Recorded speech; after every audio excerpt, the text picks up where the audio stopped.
It is a high bar. I think Kammler had a plan to assassinate Hitler in the final days of the Third Reich. So crazy guy. So we know that there were real plans to build like this flying saucer. We don't know how far they got. And then Annie Jacobsen writes about in her book Area 51 that there was this attempted, they really wanted to find the Horton brothers because they were building these sort of saucers. Prototypes, yeah. But then you also have people at Roswell, and they're like, a weird being with 3 or 4 fingers and toes came out of the craft and was definitely not human. And so those two things just don't line up or comport at all. Obviously, there's disinformation somewhere. Yeah. And so your bet would be the disinfo would be on the kind of NHI alien front, and that this might be prosaic human technology. I think it's a possibility that what crashed in Roswell was human technology. Prosaic, I'm not sure. Yeah, sure. Exotic human technology. Exotic human, maybe. Yeah. But remember, when you're talking about Roswell and you're talking about Wright-Patterson, you're talking about all the Nazi scientists, Walter Dornberger from Peenemünde, his first posting was to Wright-Patterson. He was in Wright-Patterson when the Roswell debris was brought in by train. So wild. So he was there. And so, okay. Who else would you have wanted to look at that? And he was head of, I think, A4V2 program in he ran Peenemünde. Nazi Germany. Yeah. He ran Peenemünde. He was the boss of, what's his name? Werner von Braun. Werner von Braun. Yeah. Okay, wow. So he was at Oberammergau, and yeah. It's interesting, and I think you do have also the Avro project, which was an attempt to build a flying saucer. Right. And it originally was in Canada, but then it moved over to Wright-Pat as Project Y. Yeah. And there was always this feeling that Project Y was a front for something deeper, but it was, there are videos of them trying to like fly this flying saucer. It just had a radial gas turbine engine, so kind of like when I was a kid. Yeah. When I was a kid in the late 1950s, you could buy a plastic model of the Avro. That's wild. That's so wild. I had it when I was a kid. It's crazy to see. I mean, it looks like a flying saucer. There's like, it really does. There's a wind turbine photos of it being tested, and it looks like you're like, I'm in Star Wars right now. Right. Like this, it's remarkable.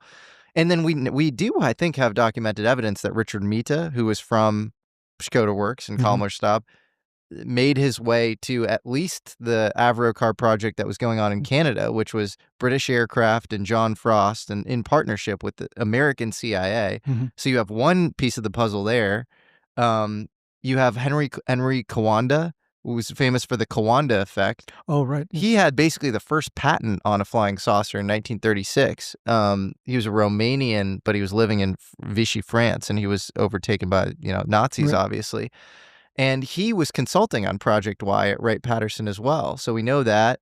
You have another guy named Eric Henry Wing, who was head of special projects at Wright-Patterson. He went to school with Victor Schauberger, and then he moved over to Kirtland Air Force Base right after that. So you have all these Nazis who are working at Wright-Pat. Which is phenomenal because everybody that actually worked for us during the war lost their security clearances, right? So Oppenheimer loses his security clearance. Jack Parsons loses his, right? All of the entourage around the Suicide Squad, right? All the people who founded basically JPL wound up losing their security clearances. They couldn't work anymore, and we moved the Nazis in, our enemies, right? Yeah. And we put them in charge. The whole thing was just, to me, mind-boggling that would happen that way, But it just did, right? So mind-boggling. And it doesn't make a lot of sense, but in the political environment of the time, it kind of does, all things being equal in context. But when you look at it now, you're thinking, why did we bring in that many? Yeah. And then we realized the Russians brought in 3 times that many, right? So wild. And they were in contact. The American groups and the Russian groups were in contact. They found that out later. Wow. Because the Russian scientists they had in New Mexico, right, were going into the village, into the local towns, and they were sending mail back to Germany, which would then get sent over by courier to the Russian scientists in the Soviet Union. Whoa. So there was contact being made.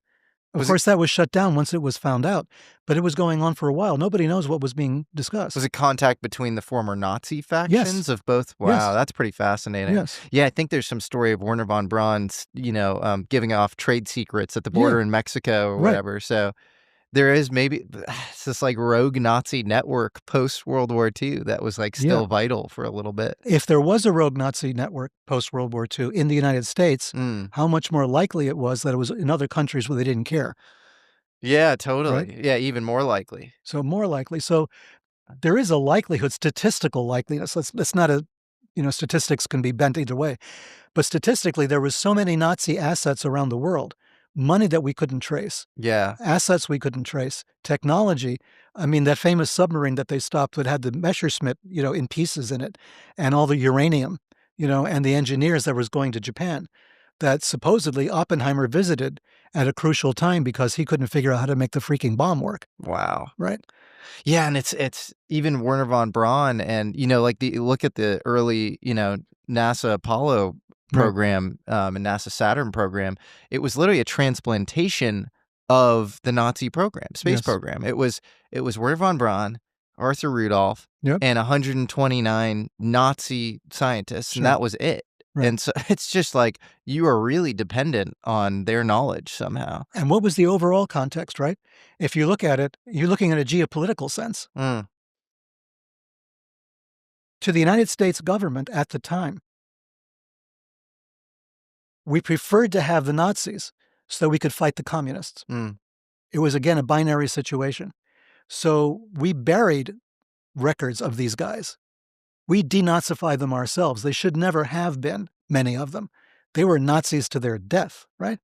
They did not suddenly become Americans because they were living in, Arkansas or someplace, right? Or Alabama. So they suddenly did not suddenly become our defenders or our allies. They were just there being paid and saved from going to the Soviet Union. So the amount of trust we placed in these people, they didn't deserve what we did, right? They didn't deserve the trust from my perspective. We had fought against them. They were developing bombs that they rained on London during the Blitz. These are people who killed without thinking. That was their job, right? To give them the credit that way. They were working for that regime. But now we bring them over and we find out that philosophically they're Nazis, mm, right? mm, Because the communists are the bigger threat, which is why in my other books I talk about, since we're talking about the range of it, I talk about the Catholic Church, and the fact that they saw it the same way. The communists were the worst enemy. We can work with the Nazis, mm, right? Even though the Nazis also want to do away with us, mm, but at least they're not communists. They're not godless. mm, You know, I mean, Odin is a god, right? mm. So the idea being, let's work with the Nazis. Let's hide them. Let's get them. Let's give them false paperwork. Get them out to Bolivia and Argentina and places like that. Is there something about, like, the kind of Norse mythology, other pagan mythology that involves kind of the quote unquote old gods or little g gods? And, you know, you think about like ritual sacrifice or Mm, scapegoating cycles, somehow right, satiating those gods, and then Christianity being sort of inherently apocalyptic because it stops those cycles, because it takes the side of the scapegoat. right. And I'm not necessarily biased towards any ideology here. I'm Jewish, but like, is there something somehow like very dangerous about the stopping of the scapegoating cycles to the point where if there are sinister forces going on above our heads, they're gonna like move the like fascist rogue elements Mm, around no matter who's in power in order to keep the cycle going. Like if we are in some sort of prison planet or right. something, that's how you'd like keep Sure. the machine Yeah. running. Yeah, maybe. It's possible we could look at it from that point of view. We don't have a lot of evidence to enlarge it, but we do have the idea that if you have a Catholic Church that's willing to make that choice to cut a deal with the people who really wanted to destroy them in the first place, because communism is the bigger threat. Why would communism be the bigger threat? Because communism is fundamentally anti-religious, right? Religion is the opiate of the people, famously. Misquotations, basically, but that's what it means. Religion is what people need as an opiate because they're living under very harsh conditions. So the idea was improve the conditions of the people, they won't need religion anymore. Mm, That's kind of not a very realistic point of view. I think religion is of one kind or another. Spirituality, anyway, is here to stay. It's part of our innate makeup. The race to religion as a way of finding succor or assistance in a time of emotional stress, that's something that people do. And what Marx was talking about, saying getting rid of that because, it's not very useful, just concentrate on things that you can fix here in the here and now. I understand the impetus of it, knowing how badly the church treated people for centuries, the Orthodox churches included, and the Catholic churches and all the churches, they had groups that they persecuted, Jews in particular, but a lot of other people too, other religions, heretics, witches, everybody else. So it was a machine to give emotional support and moral support towards, eradicating your enemies, right? On a moral level. It wasn't a practical thing, but it was a moral thing that said people, well, we have to get rid of these people. They're evil. So the church has that in its background, which is the fascist point of view also, right? Get rid of these people who are standing in our way. The Nazi ideal was get rid of all of these people because they're in our way. Okay, they're holding back the race. So do I think that it's a question of the sacrificial king as opposed to the kings who do the sacrifice? In the scenario I just gave you, it's difficult to make that case, I think, because the church represents the sacrificed king. But they were more than willing to work with the Nazis against the communists instead of the other way around.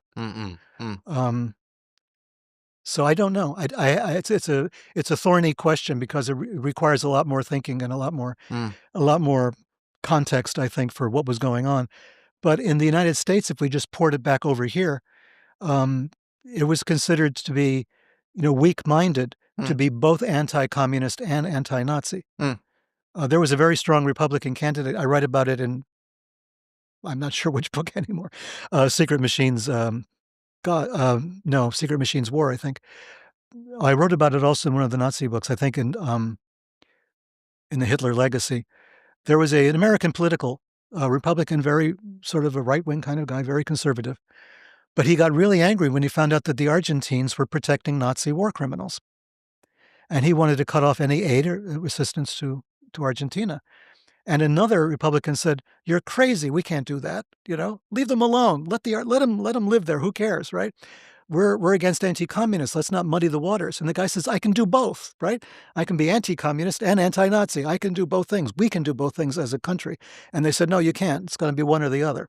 We have all these Nazis working for us, with the space program. So we really don't want to piss off the Nazis that much, And we covered up war criminals that we knew existed in South America and stuff. Whereas we would go after the communists very aggressively. I'm not trying to say what's right or what's wrong. I'm trying to say what motivates it. What is the rationale behind this? Why is that okay? Right? Why are we okay with it? Are we okay with it? Or is this part of the problem? Is this part of the prison mentality that we have, that we have to pick a side? It's like the prison gangs, right? You got to be on this gang side or that gang side, right? Who are you going to be protected by? Which side? And I think that's the problem. We're looking at it that way. Can I ask you some basic questions? Because you've probably spoken to as high-level people in government who deal with the UFO issue vis-a-vis any other civilian that I've ever met, maybe. And so can I ask you a few questions about just what you think about the UFO legacy program? Like the questions would be what is the program? Is there a do they have material from UFOs that are not of human origin? Would be one question. Do you think there are saucers and hangars, little bits and pieces of things? Or do you think the saucers and hangars are tech protection for some sort of lineage of exotic science that comes from the Nazis? Or what do you think? See, what I've been told and what I think could be two different things. Well, what do you think? I would love to believe that we have a crash saucer. If we have a crash saucer from the 40s until now, That story doesn't seem that likely. We would have done something with it. Don't tell me in all this time we can't figure out how that thing works. But you hear all the analogies of, iPhone with Da Vinci or whatever, where it's like Da Vinci's a genius, but he Right. wouldn't know what the hell. He wouldn't know information theory and bits and, what a Sure. chip was inside of it. And Yeah, of course. he'd be able to like press some buttons and stuff, but like the progress would be very But limited. if I gave Da Vinci 50 years, he would have gotten close. He would have discovered something about electricity. He would have discovered something about miniaturization. I mean, he wouldn't have figured out what an iPhone was unless it started beeping at him and the voice came out of it. Well, what if that's where we're at on UFOs? Well, we've had the UFOs for 50 years. I know, but that's what I'm saying. What if we do know some things about it, but we don't know how to, fly them perfectly or so? I don't know. The part that is my problem. Yeah. Is that we can't be the only ones. Russia's got to have crashed vehicles. China has a crashed vehicle. So this is a point to say that you don't think we are in possession of saucers and hangars from the 40s. I would say if we are in possession of it and they're in possession of it too, then there is an agreement between countries that says we're not going to talk about this. It's the Fight Club. But you think that we're not going to do it, and it's going to keep it under the vest. But you can't have an agreement like that because somebody's going to break it. So you think that's the less likely scenario? I think it's the less likely. I know, okay, if there are crash saucers, there got to be a lot of them. Yep. Has to be more than one. Yeah, of course. Okay, and I've heard a lot of rumors when I did business in China, which I did for years. Yeah. With the Chinese government, that there was something that crashed in Chinese territory. I think the Russians got it, though. So what is that thing that crashed in Chinese territory? It's to them, the scuttlebutt was, this is one of your flying saucers, they would say. But like of the Soviets or the Russians? Or a Horton, who knows? Okay. But it was something that was kept under wraps. If a Horton crashed, who would care? Yeah. It was a Horton. It was never going to fly. It crashed. End of story. Right? So there's a logical problem in the like it's convenient for us to sit here and say the U.S. government. The U.S. government is only one government on the planet, and they only have so much territory, right? The Chinese have a big chunk, and the Russians have it, and all the other countries that have crashed equipment, crashed equipment, all the countries that have sightings, which is almost every country. You implied earlier that what you think and what you've been told might be two different things. So you've been told that we do have crashed, actual genuine UFO, maybe extraterrestrial craft in our possession. I was told by way of omission, when it comes to the subject of do we have materials in our possession, okay, there's been a wishy-washy response to that. Oh, we have materials. Okay. And, are they extraterrestrial? Are they, well, we can't really identify where they came from, will be an answer like that. Unknown origin. Yeah, it will go into like that territory. And finally, we just flat out ask them, Yeah. The response is something like, we really can't discuss that. Well, if you don't have it, why can't you discuss it? Why can't you just say no? Lie to me. Sure. We're used to that. Yeah. I mean, I'm comfortable with you lying to me. You've been lying to us for years. Yeah. Lie to me again and say, no, we don't have a saucer. Don't leave it open-ended. Yeah. Don't leave it like maybe, we have a flying saucer. What does that mean? Yeah. Why would you say that? Is that part of a disinformation project that's been underway since 1947? You guys haven't gotten over that yet? We've gotten over it, right? We're done with it, right? We're okay. You can tell us anything at this point. But they keep, and then there's guys that come out and say, no, there's definitely a saucer. And there's people in government who come out and say, there's definitely a saucer. We saw it, right? There's people in the program. They were coming out and saying, no, there is definitely there. Okay. At one point I was talking to a guy called, you've probably heard of him, Michael Aquino. Oh, yeah. Infamous guy, right? Isn't he like a Satanist or something? Yeah, Temple of Set. He founded. He was with LaVey's Satanic Church of Satan. He had the weird eyebrows. All the rest of it, he was implicated in all sorts of things. I had written about him in Unholy Alliance because he conducted a ceremony at Wewelsburg Castle, the Nazi SS castle, some sort of satanic ceremony. I was like, all right. He contacted me at one point, and said, "Listen, let's hang out." Right? Oh, geez. And I'm like, "Yeah, what could possibly go wrong?" Jesus. So he says, "Come on out." I would have run for the hills, man. That No, guy's creepy. he's very creepy, but I wanted to know. I'm the kind of guy I need to know, right? So that's Yeah, why I went to Chile in okay. '79. I have to come face to face. I have to know. Yeah. I mean, I got to talk to terrorists and Nazis and stuff. I have to see how they react, how they talk. That tells you a lot, right? I understand that instinct as well. You Yeah. got to, right? Well, you Yeah. do it all the time. Yeah, for sure. Right? Yeah. So he says, we're going to go to Vegas. Las Vegas is having a meeting of Mm. the Association of Former Intelligence Officers, Mm. of which he's a member, right? Being a former intelligence officer. So I said, I'll get you in. Come on, we'll hang out. It'll be fun, right? All right. So I go to this thing, and it was weird. It was wild. Everybody in that room, except me, I guess, was a former intelligence officer for somebody, for FBI, CIA, NSA, DEA, didn't matter, right? They're all there. They're all hanging out. They're having a wild old time. And they love Aquino. They all want their picture taken with this guy. What? And that to me was like stunning. I'm saying, the bad press, right, about this guy? Didn't matter. These guys loved him because they saw him as an intelligence agent, right? They didn't see him the way I, on the outside, had seen him. They saw him as one of theirs. What was your sense of John the guy? Alexander was there, Yeah. I met John Alexander at that time. Okay. I mean, For the audience, John Alexander's a longtime UFO kind of historian, but also seems to be pretty deep, Pretty deep, in the yeah. government on this topic Yeah. in a way that, maybe he's more involved than meets the eye or something. And sometimes skeptic and sometimes not, kind of hard But to pin that's the down. way these guys always Yeah. do it. So he was there. He had his picture taken with Aquino. Oh, gosh. So all these guys are like, yeah. And Aquino did get his commission. Everything else was reinstated when they said that the accusations against him could not have happened because of a number of things. What were the accusations? Child abuse. Jesus. Yeah. But it turns out he wasn't in town when this stuff happened. I mean, literally wasn't, because he was on some military mission somewhere. Is your sense that he's an evil, satanic guy who was capable of things like that? Or did you sense some goodness and, people just somehow misunderstand him? Or what was your sense? He was an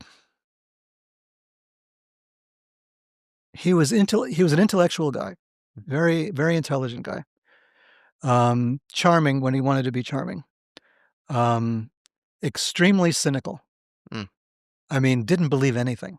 I mean, here's a guy involved in two quote unquote churches, right? Or temples, the Church of Satan and then Temple of Set. But he didn't believe in paranormal anything. He didn't believe in UFOs, right? This guy was a realist, 100% realist in what he did. He believed in the philosophies behind a lot of these things. And he was very erudite on that basis. Evil, that's hard to say. He didn't give me, Islamic terrorist vibes that I had in Indonesia from the guy who was bombed Bali and killed 200 people. But what is he trying to do? Like, if you're running the, this Church of Set and you're a self-professed Satanist, Right. and then you are, in intelligence circles, like, what's your MO? Like, what's your mandate in life? He understood his famous thing, and it was similar to John Alexander's, was non-lethal warfare, which sounds kind of nice. When you just look at the words, it's non-lethal, so we're all still alive, right? Sure. But how do you conduct warfare then under those circumstances? He was a psychological warfare operations officer in Vietnam, right? The Phoenix program. He was involved in the Phoenix program. So this was something where you change the hearts and minds of people, as General Westmoreland famously said, right? When you got them by the balls, their hearts and minds will follow. And that was their kind of modus operandi. Stay on top of them, feed them all sorts of weird shit. They believe in this, make ghosts. They believe in vampires, create vampires, right? Scare the shit out of the villagers and they'll come to you, right? That was the Phoenix program. They did all kinds of things. They killed a lot of tax advisors and tax collectors as well for the Viet Cong, but they also did a lot of weird psychological warfare operations. That was their thing. Now, pump that up, right, to a national level. How would you use non-lethal warfare on your own citizens? How would you do that, right? How? Well, there's all different ways of doing it. The UFO phenomenon could be one. Do you think it's used in that capacity? Oh, it has been. We know that. Richard Doty did it, right? Well, yeah, so he was obviously kind of psyoping and messing with Paul Benowitz. Do you think on a larger scale than that? He messed with everybody in the UFO community. Yeah, fair enough. He was a big problem. Yeah. And they're still talking to him. I don't get it why, but I know, he still goes on Gaia and talks right. about 6 different races of aliens, and people are like, "Wow, an insider's telling us." It's like, you don't know the history. But do you think, I mean, there's it seems like there's something deeper and more nefarious about the way you're describing Aquino and what he's doing, and Doty, who's Well, like this is the point I wanted to make. obviously doing really bad Right. stuff, but like messing with an individual in a way to like throw him off from like looking at Kirtland Air Force Base at like Yeah, but it got possibly him like human tech. but it got him killed, right? No, Benowitz actually just obviously totally messed up and unacceptable, but he had a psychiatric break and was in the hospital and Sure, didn't no, die from that. No, but the pressure from Doty feeding him false information, somebody is already in that state. To me, that's culpability. I think in a court of law we could I have think made a he case. should be held responsible Yeah. for Yeah.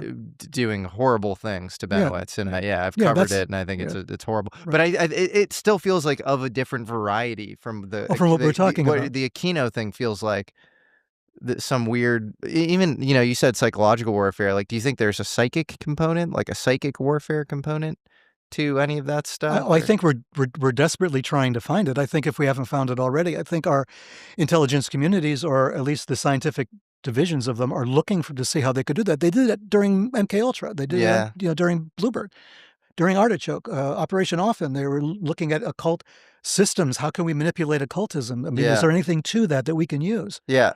So obviously it was on the books as early as the 1950s and 1960s. So, and how would UFOs be used in that context?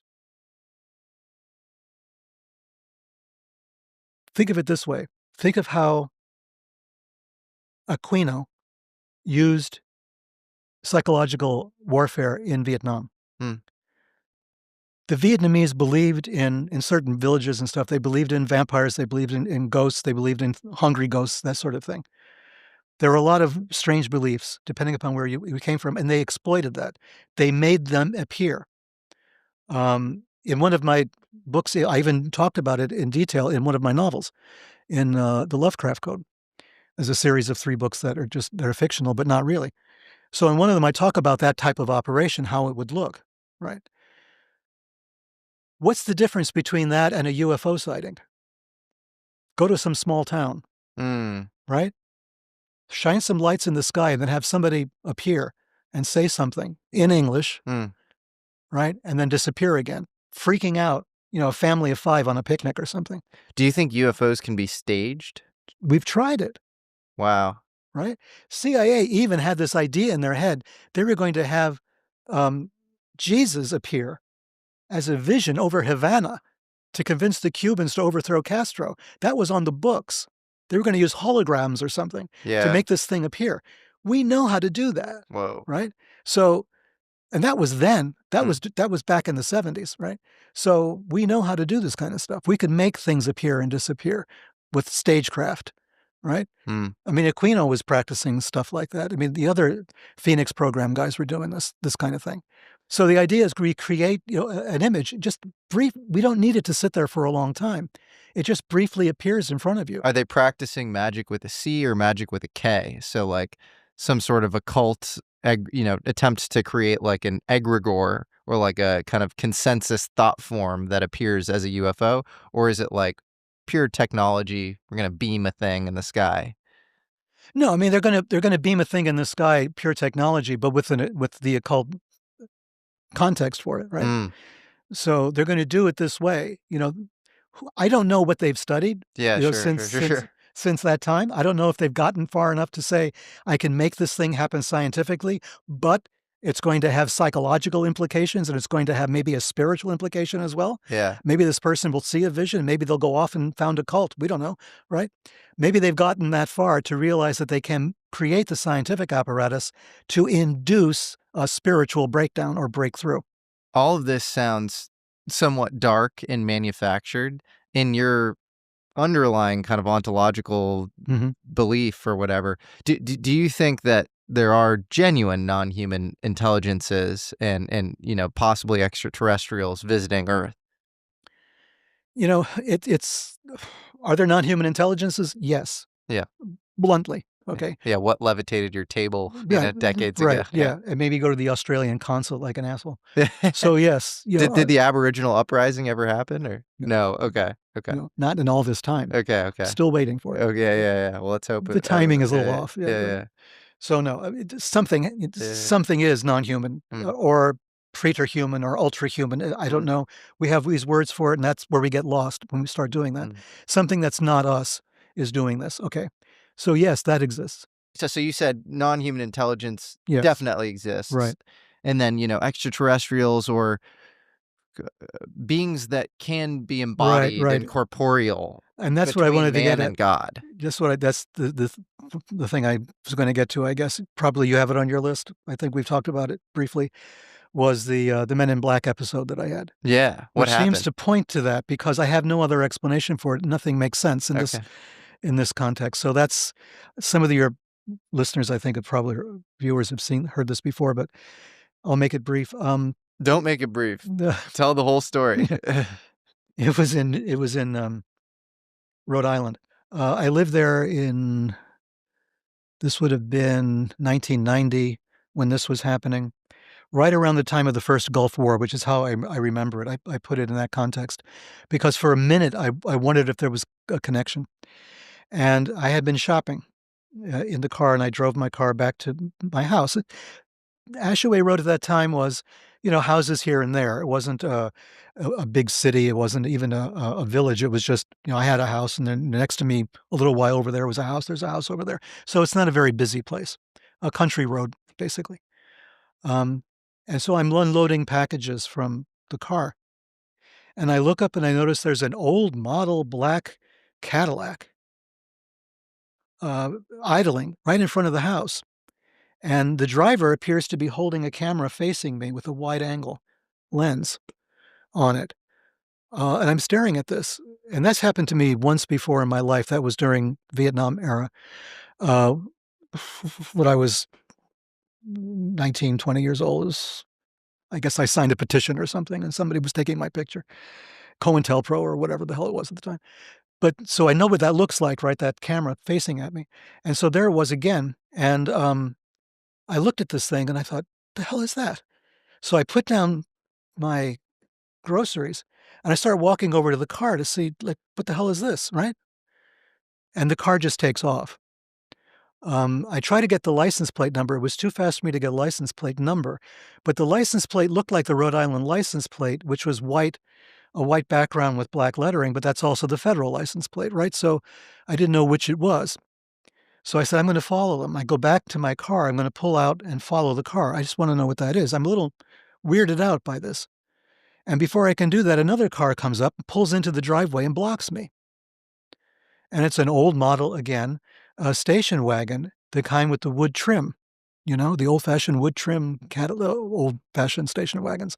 So we're talking like a 1960s era station wagon.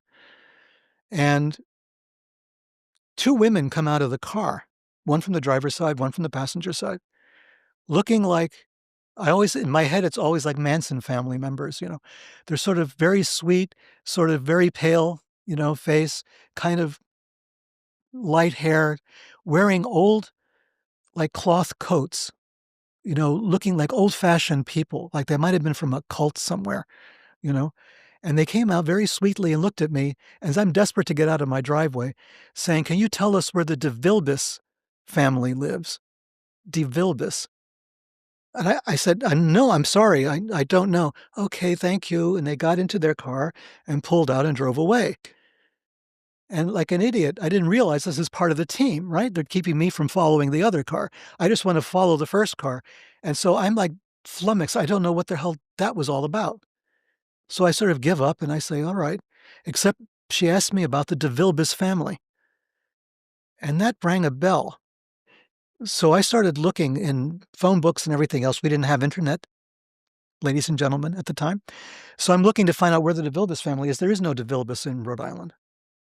But there was a De Vilbis that was referred to me by a guy that I used to work with in Rhode Island, or yes, in Rhode Island, who had previously worked at Huntsville, right? So he worked for NASA. He had met Wernher von Braun personally, but he was just some guy. He was an engineer.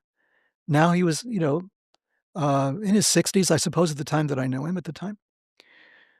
And he had recommended me, you should look at this company called DeVilbiss. They're in Ohio, and they make machines that you can sell this equipment that I was involved with. You could sell them to them, maybe. He told me that like months and months earlier. So I looked them up, and there's DeVilbiss, and it's there. Yeah, that's the same name, the same company, and everything else. Had nothing whatsoever to do with Rhode Island or these two chicks in the station wagon. I could not put this together, right? Except they plucked maybe the name DeVilbiss out of my head and plucked the one that was connected to Huntsville and Wernher von Braun, right? I don't know. I was like, what the hell was this about, right? It was just the mysterious Men in Black episode because they were driving early model cars, you know. It was an old model Cadillac, black as usual, right? For a Men in Black thing. And then these women in this old model, station wagon with the cloth coats and who gets out of their car to ask directions? Yeah. Well, another option other than Men in Black is like NHI. Like, 'cause NHIs. you have like, the kind of wispy thin hair and the pale skin. That is kind of a, something you hear Right. as far as descriptions of alien interactions, quote unquote alien, whatever these beings are. So maybe it was like a genuine anomalous. Well, it was anomalous to the point where I met one of them again. Okay. And that was in Singapore. What? On the other side of the world. So same. Well, this is what happens. I'm in the airport, Changi Airport, very famous. I'm in the airport. I was on a business trip. I think I was probably going back to Kuala Lumpur, so I was, going to catch another flight. I'm dragging my suitcase, and then someone taps me on the shoulder. And that's not done in Singapore, you know what I mean? It's like, of course, there's tourists there, but they're not touchy-feely in that part of the world. So I get tapped on the shoulder, and I turn around to see who that is, and it's one of the women from the car, the one who was the driver, right?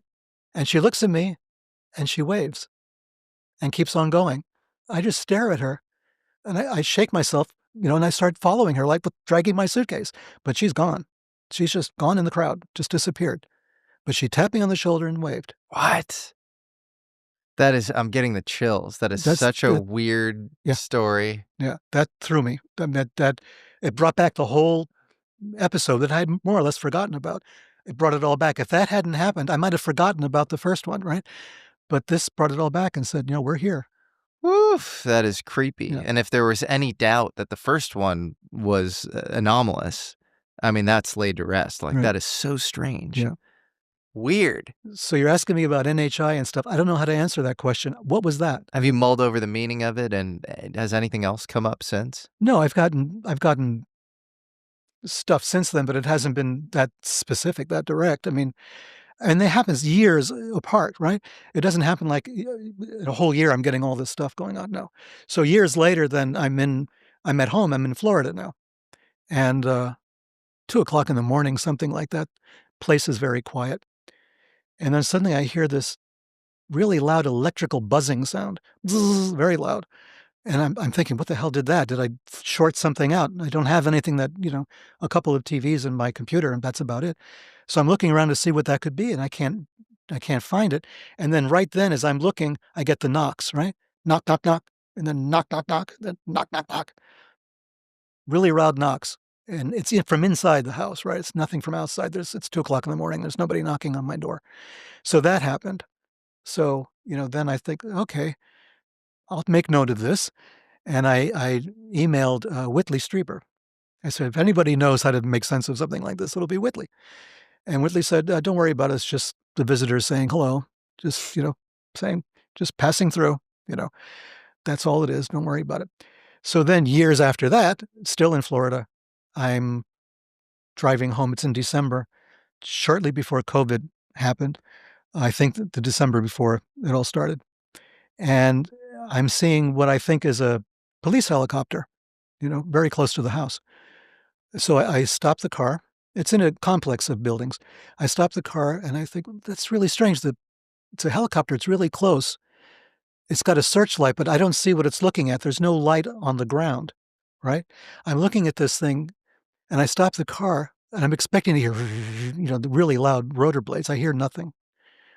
So I open the car door, and I stand up and look at it. I'm looking at a triangle with the lights. Whoa. And it's just sitting there, and it's totally quiet. Not a sound, not a motion, nothing, just the lights. I'm looking at it, but my mind is going through all the alternatives, right? This isn't a helicopter. Is this a plane? Like, I'm not getting to the obvious end result that this is not supposed to be here, right? I'm trying to think of a logical explanation for this thing. And as I'm thinking of that explanation and staring at it, it disappears and it reappears down a few feet down this way, and then it takes off. No acceleration. It didn't move. It just was here, and then it was over there. No sound, and then gone. And I said, holy shit, I just saw a UFO for the first time in my life. And I just published books about it, right? Yeah. And written about it. Never saw one. Yeah. But there it was for the first time. That's remarkable. I emailed that to Tom, and he said, damn it. He says, I wish it had happened to me. Right? Yeah. Well, at some point, I'd love to have Tom on to discuss, I think he's had some interesting experiences as well. But so what is the Necronomicon, and why is the Strategic Air Command interested in the Necronomicon? See, we're back to Fight Club now again. You know what I'm saying? What is it? Good question. I was involved with that thing since 1975, I guess it was. But that's another long story. How much time do you have? I have an infinite amount of time. I do. I have until your flight. Oh, okay. Okay, time enough for this story. Necronomicon. I did a presentation on this a couple of weeks ago. I think Lincoln saw it. Yes, he did. Shout out to Lincoln. Shout out to Lincoln. American Alchemy researcher, friend, and kind of informal understudy of Peter Levenda. That sounds sad. That sounds dangerous. The Sorcerer's Apprentice. There you go. So yeah, that was an interesting thing because there's a long story involved in that, as all of my stories are long. When you're 75, all your stories are long. So this one goes back to 75. It goes back to the church. It's connected to the Orthodox Church, the one that we started, my friend and I. See, we started the church, and then in late 69, I guess it was, I got tired of the whole thing because it's just too weird for me. There was too much strange stuff going on. There was a CIA component to it, which shouldn't have been because domestic operations and all that stuff. I don't know if they were operating domestically, but I kept running into these guys. Wait, what? Tell me about that. What happened? Well, we had, as an example, I made some noise about this on Substack, I think it was a year or two ago, and the wrestling community got really freaked out. The worldwide wrestling people, yeah, WWE. They totally freaked out on me on this one. They say, who the hell is this guy? They shouldn't be doing this. Believe me, it connects. It all connects up. We formed this church, okay? And during the time we had this church, we're going around, as church people, going to do church meetings and that sort of thing. So we made a friend, a guy called Andre Panaccio. Andre Panaccio was a priest in the Liberal Catholic Church, which was an offshoot of the Theosophical Society. But he was a guy who knew a lot of people in show business for some reason. He was really connected to show business. And he knew all of the show business types, and he knew churches and synagogues and people that had like actors do things and stuff. So he was like plugged into all of this. Andre Panaccio achieved some fame briefly in the movie The Godfather, the first one. If you remember the famous baptism scene, some guy in red robes presiding over the baptism. He says nothing. He's a big guy wearing a sort of a yarmulke and red robes and white surplice, I guess. And he's there throughout the baptism ceremony. He says nothing. That's Andre Panaccio. That's how plugged in he was. He got himself a walk-on in The Godfather, right? So this guy could do that. So now he's inviting us to this meeting at some place called the Brotherhood Synagogue. And that's in Greenwich Village in Manhattan. And it was a synagogue plus Presbyterian church. It was they shared the space, one with the other. very famous place at the time in the village. So we had a meeting there with the rabbi in charge of the synagogue operation. And ourselves, the two of us, Andre Panaccio as the third, and the fourth guy was a famous heavyweight champion. He had dropped out of sight for a long time. He was of mixed, like he was Italian, but he had Argentine roots or something. Very well-known guy, but he kind of dropped out of the scene for a while. He's there at this meeting. Now, I didn't know anything about boxing. I'm still only like 18 years old, I suppose, right? Again, no internet, boys and girls. So I knew nothing about this, right? I just knew this was a huge person. He was huge. I mean, when he shook your hand, it was like your hand disappeared. He's talking to us about running operations for the CIA in Lebanon. He's just bluntly talking about it. He figures he's among friends. It's a synagogue, right? So he's saying, don't worry about what Congress does or doesn't do. It doesn't have any effect on our support. He says, I've been flying Phantom jets into Lebanon for onward flights into Israel, directly into Israel. I forget how he worded it. He says they box them up in crates. They ship them to Luxembourg, he mentioned for some reason. And we take them out of the crates in Luxembourg, and we have pilots fly them down to Israel. They never show up on the manifest as our shipments to Israel. You've got the Phantom jets, no problem. He says, I've had a few guys killed from under me in Lebanon as well. He says, but we're on top of things there. You guys don't need to worry about anything. I'm listening to this and I'm thinking, should I be listening to this? Should I be in the room with this discussion? I don't know what the hell is going on with this, right? I come back and I just make a note of this. And then a couple of years later, just maybe, 3 or 4 years later, I suppose, there's this phone number you could call in New York City to find out the contact information for any celebrity. It didn't last very long, but it was there. And you could just dial them up and ask them. So I dialed up, you could ask for anybody, any famous actor, actress. They would give you some form of contact information. So I called up and asked for this guy. And I was put on hold. And then like a minute or two later, they got back and says, no, sorry, nothing. We have nothing on him. And they would just hang up like that, nothing happened. And again, he died a couple of years after that. There was a funeral. There was a big newspaper story on him.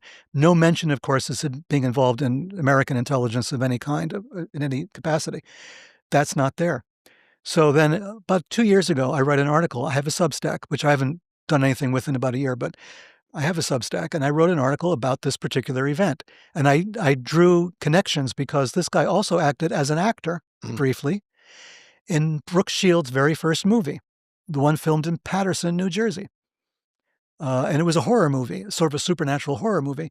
And this guy shows up as the Undertaker, right? So he has this little bit part in this thing.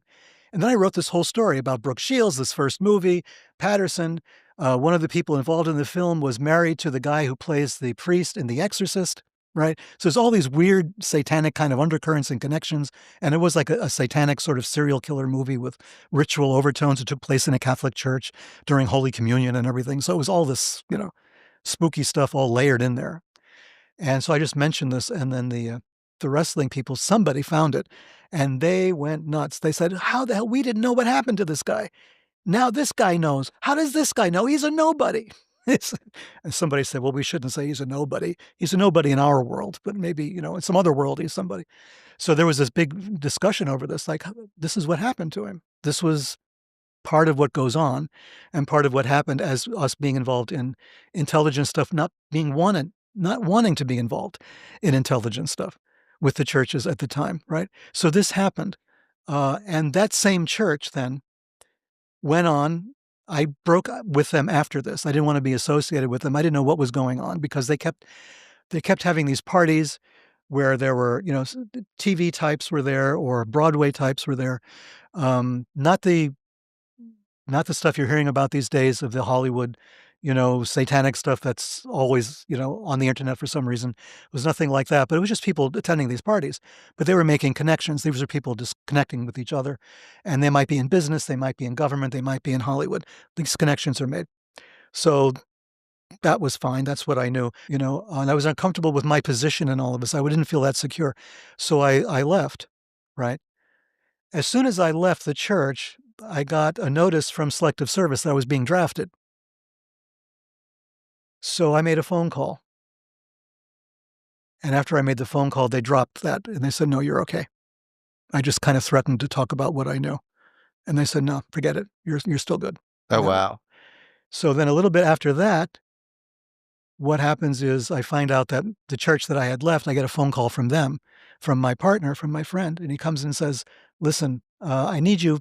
If you could just come back for a short time, something weird is going on here, and I think you're the person to look into it." I said, "Thanks." And it turns out he had these monks working for him, monks, people that I didn't know, people that had come to him from some other church. They always do. They cross fertilize that way, and they specialize in rare books, and he thinks they're stealing them, 'cause they give him all these great books, and he was still interested in occult things as well. So he got these beautiful occult volumes from, like, the 16th century, 17th century, priceless looking things, right? I'm staring at this stuff, he's got a shelf full, and he says, "These guys are acquiring them." He says, "But I have doubts about these guys. I don't know if they're legitimately getting these or not. I'm afraid that he's gonna expose me to some problems. Cause so could you go and spy on them? They've never seen you. They don't know what you look like, never heard of you. Just go there, and say like you're in the book business and you wanna see what's up." So I did that, right? So I said, "Yeah, sounds good." So I went to visit them at their location, which was they had a chapel, and it was located above a strip club in Jamaica, Queens.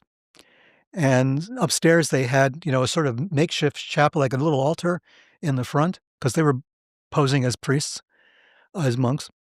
And, but in the back room, they had all this machinery for taking care of the rare books. What they would do is they would steam out any library impressions, and if there was ink involved, they had ink eradication equipment that wouldn't leave any marks on the books. And then they would tear out the maps and sell them separately sometimes. They would get more money for the map than they would for the book. And this to me was anathema. I'm a book lover from day one, so you don't do this to books, right? You don't strip I don't write in my books even, right? So these guys are just, ripping off books left and right. So I realized that's what's going on, and, after 1 or 2 visits with them and everything else, getting acquainted with them, I went back to my friend and said, "This is what's happening." So then he freaked out that, this was gonna be a big problem for him. So he had all of these priceless books in his possession, and he destroyed them. He burned them Whoa. so that he wouldn't get caught. But in the process, I snagged 1 or 2 things that I thought should be saved from the fire that I would take responsibility for. I don't know where he got them, if he got them from these monks or got them from somebody else, but a box of a manuscript, right, which looked cool to me. And I said, "This looks pretty cool. I'm gonna keep this and see what I can do with it." And so then I brought it to a friend of mine who ran an occult bookstore in Brooklyn Heights, the Warlock Shop, a guy called Herman Slater. And, I bring the box over to him, and he says, "Oh, this looks great, what is it?" And I show him the page on the front is like a lot of writing, but there's a heavy writing in Greek letters in the front. And, in my basic rusty Greek, which I only know the Greek alphabet because I studied the Russian, the Cyrillic alphabet, I said, "This looks like it says Necronomicon." And and Herman Slater has a heart attack on the spot. He says, "No, no, no, no, no, you can't be serious." I said, "I don't know. Am I serious about what?" I never read occult fiction, so Lovecraft meant nothing to me. It's a word that was in the background somewhere, but I never read any short stories by Lovecraft. It was not my thing, I gravitated more towards nonfiction.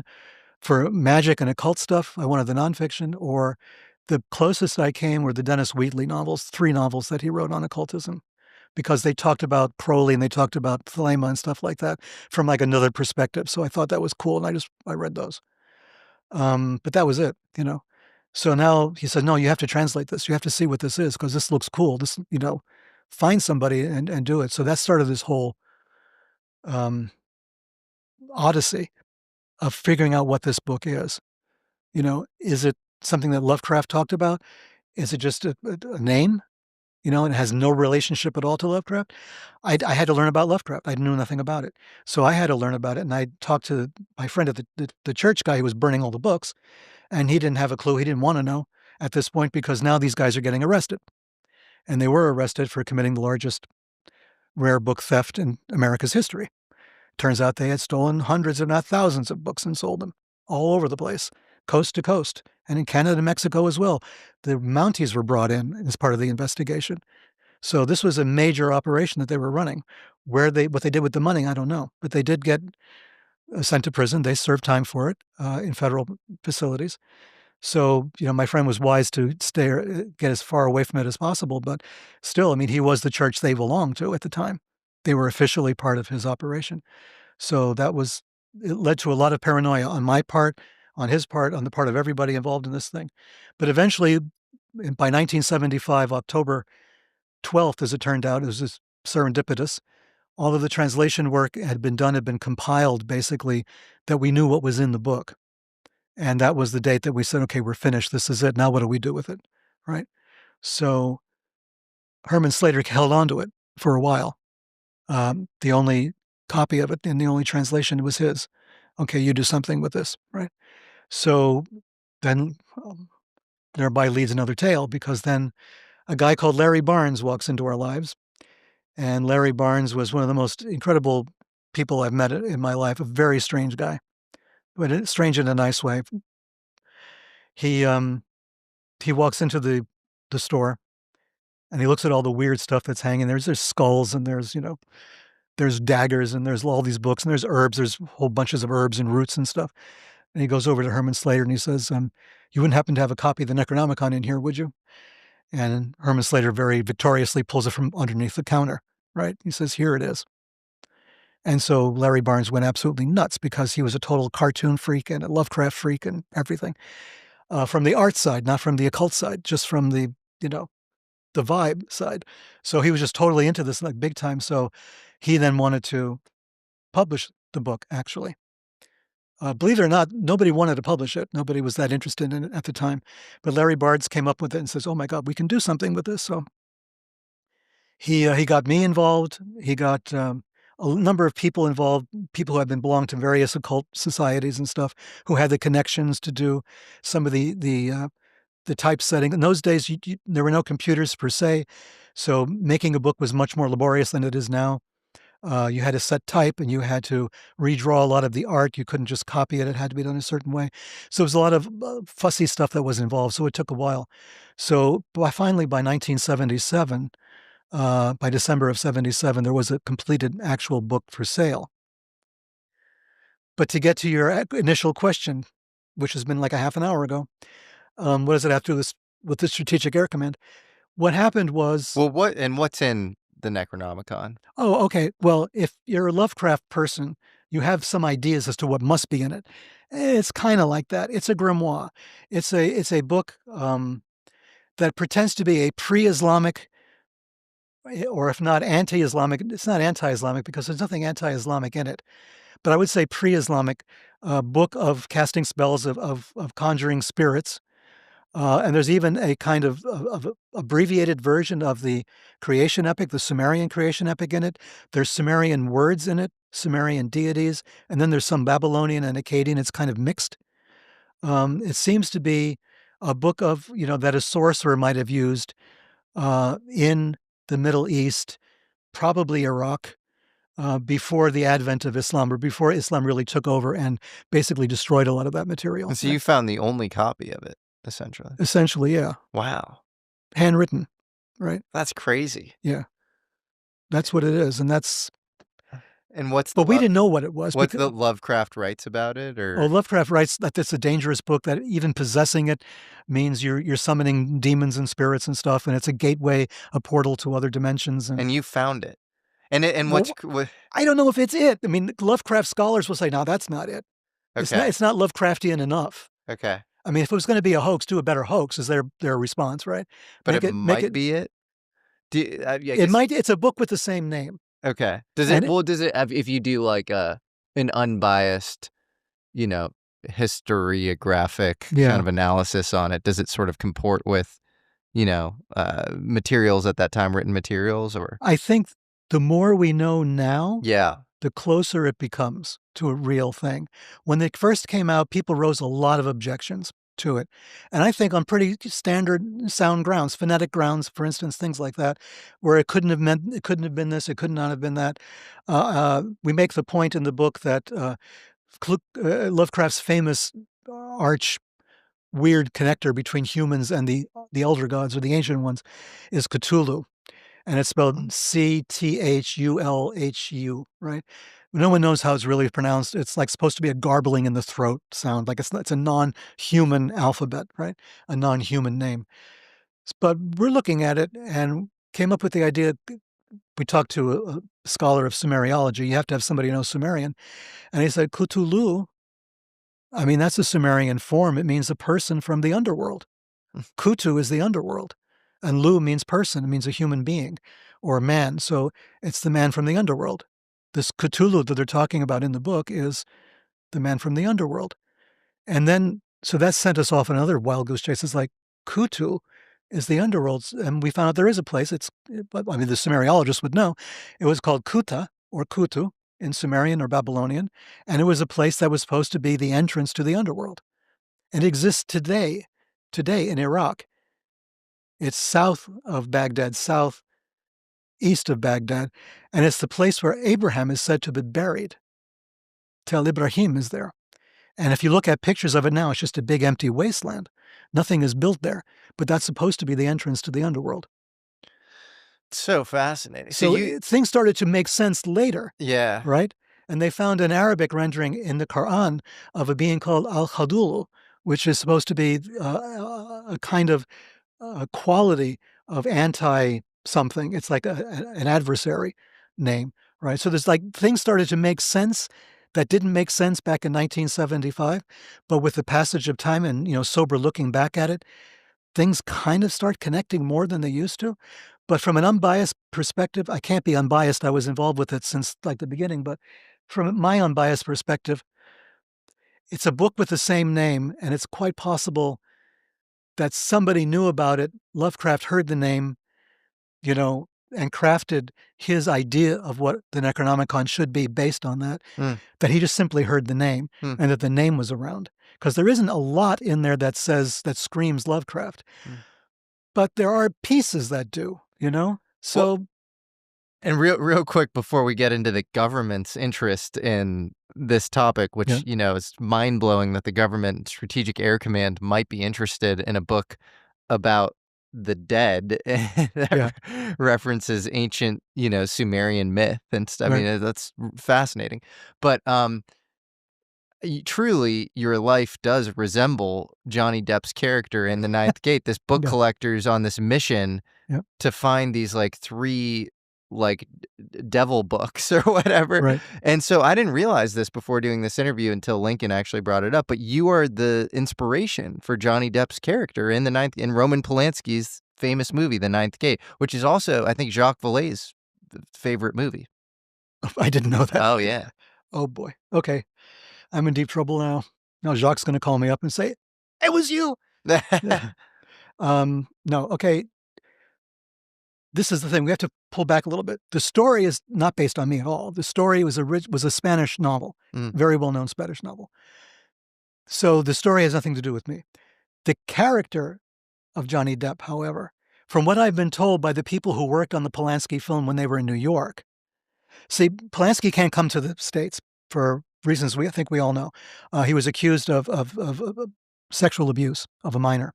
So he is now in France virtually forever. So he doesn't come to the United States. He's made movies in the United States, but he hasn't come himself. So he has scouts that do the B-roll stuff, and they look for the, location shots and stuff like that. And some of the movie takes place in New York. So there are people in New York working for Polanski, and they came across this story. They came across the story of myself and the book and all of this, and they got the physical description down, right? So I was even thinner then than I am now. I was like maybe 125. I always wore suits. That's a whole other story, but I always wore suits and tie constantly.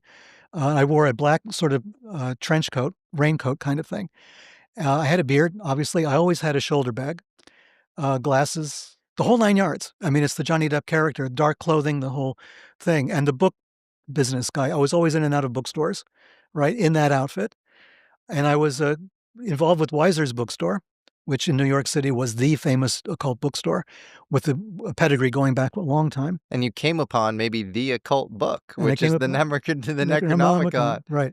which So is that like whole thing, this, like the most forbidden book that you're not supposed to possess, which right, ends up kind of being true for Johnny Depp and his right. character as well, where you're Well, really not supposed to but they possess had, all three books. but they had the story already, so I fit, well, unbeknownst to me, because I hadn't read the novel at that time, right? Mm-hmm. But I fit the whole thing. It was as though it was scripted. So the people around Depp are saying, this actually happened. This story actually happened to this guy, and we have all this information about him, and we talked to people who knew him and stuff.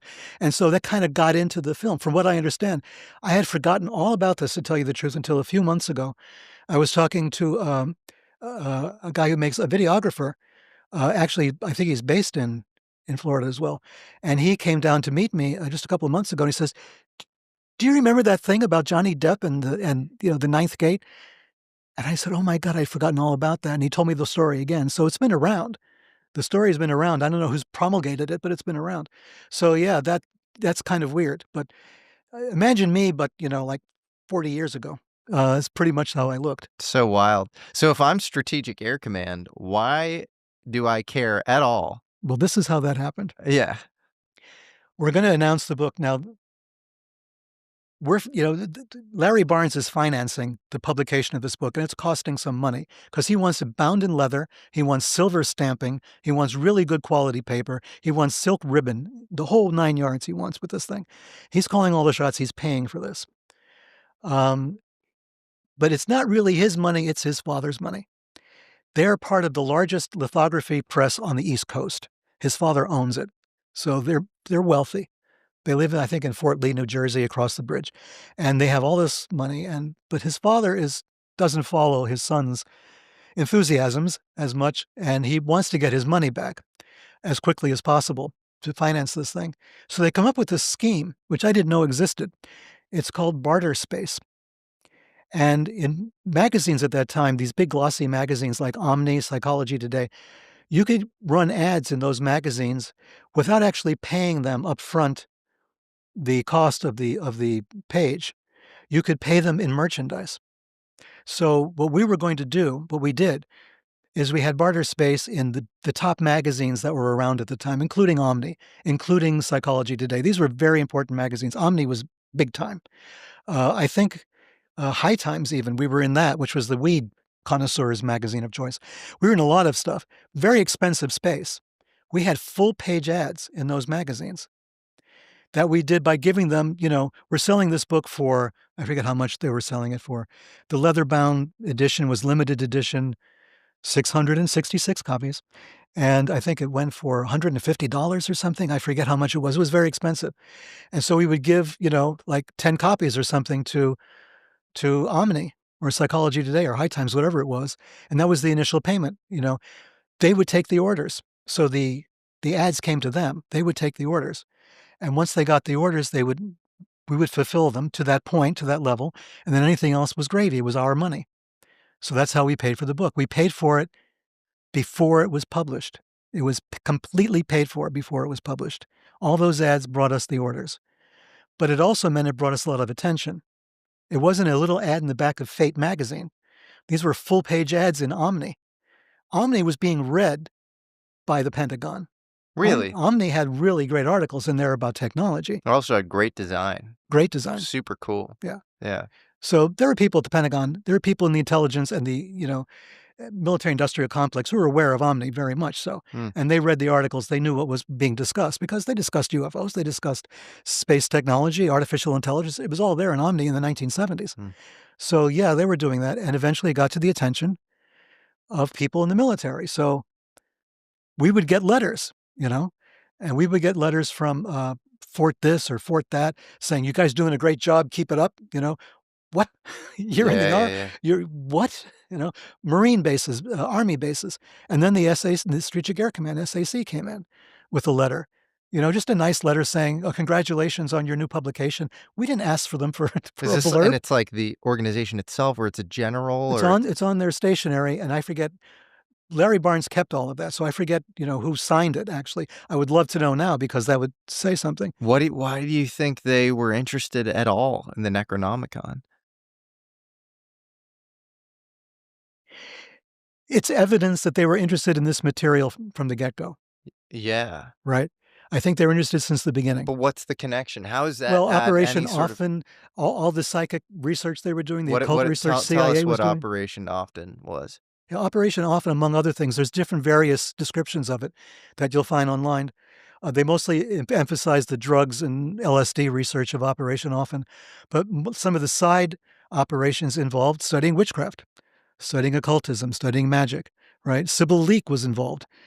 No one knows anymore who Sybil Leek was, but she was a very famous English witch, stout lady, very famous for all of her jewels and stuff. She was on American talk TV back in the 60s and 70s a great deal. She published a lot of books on occultism, on magic, on witchcraft.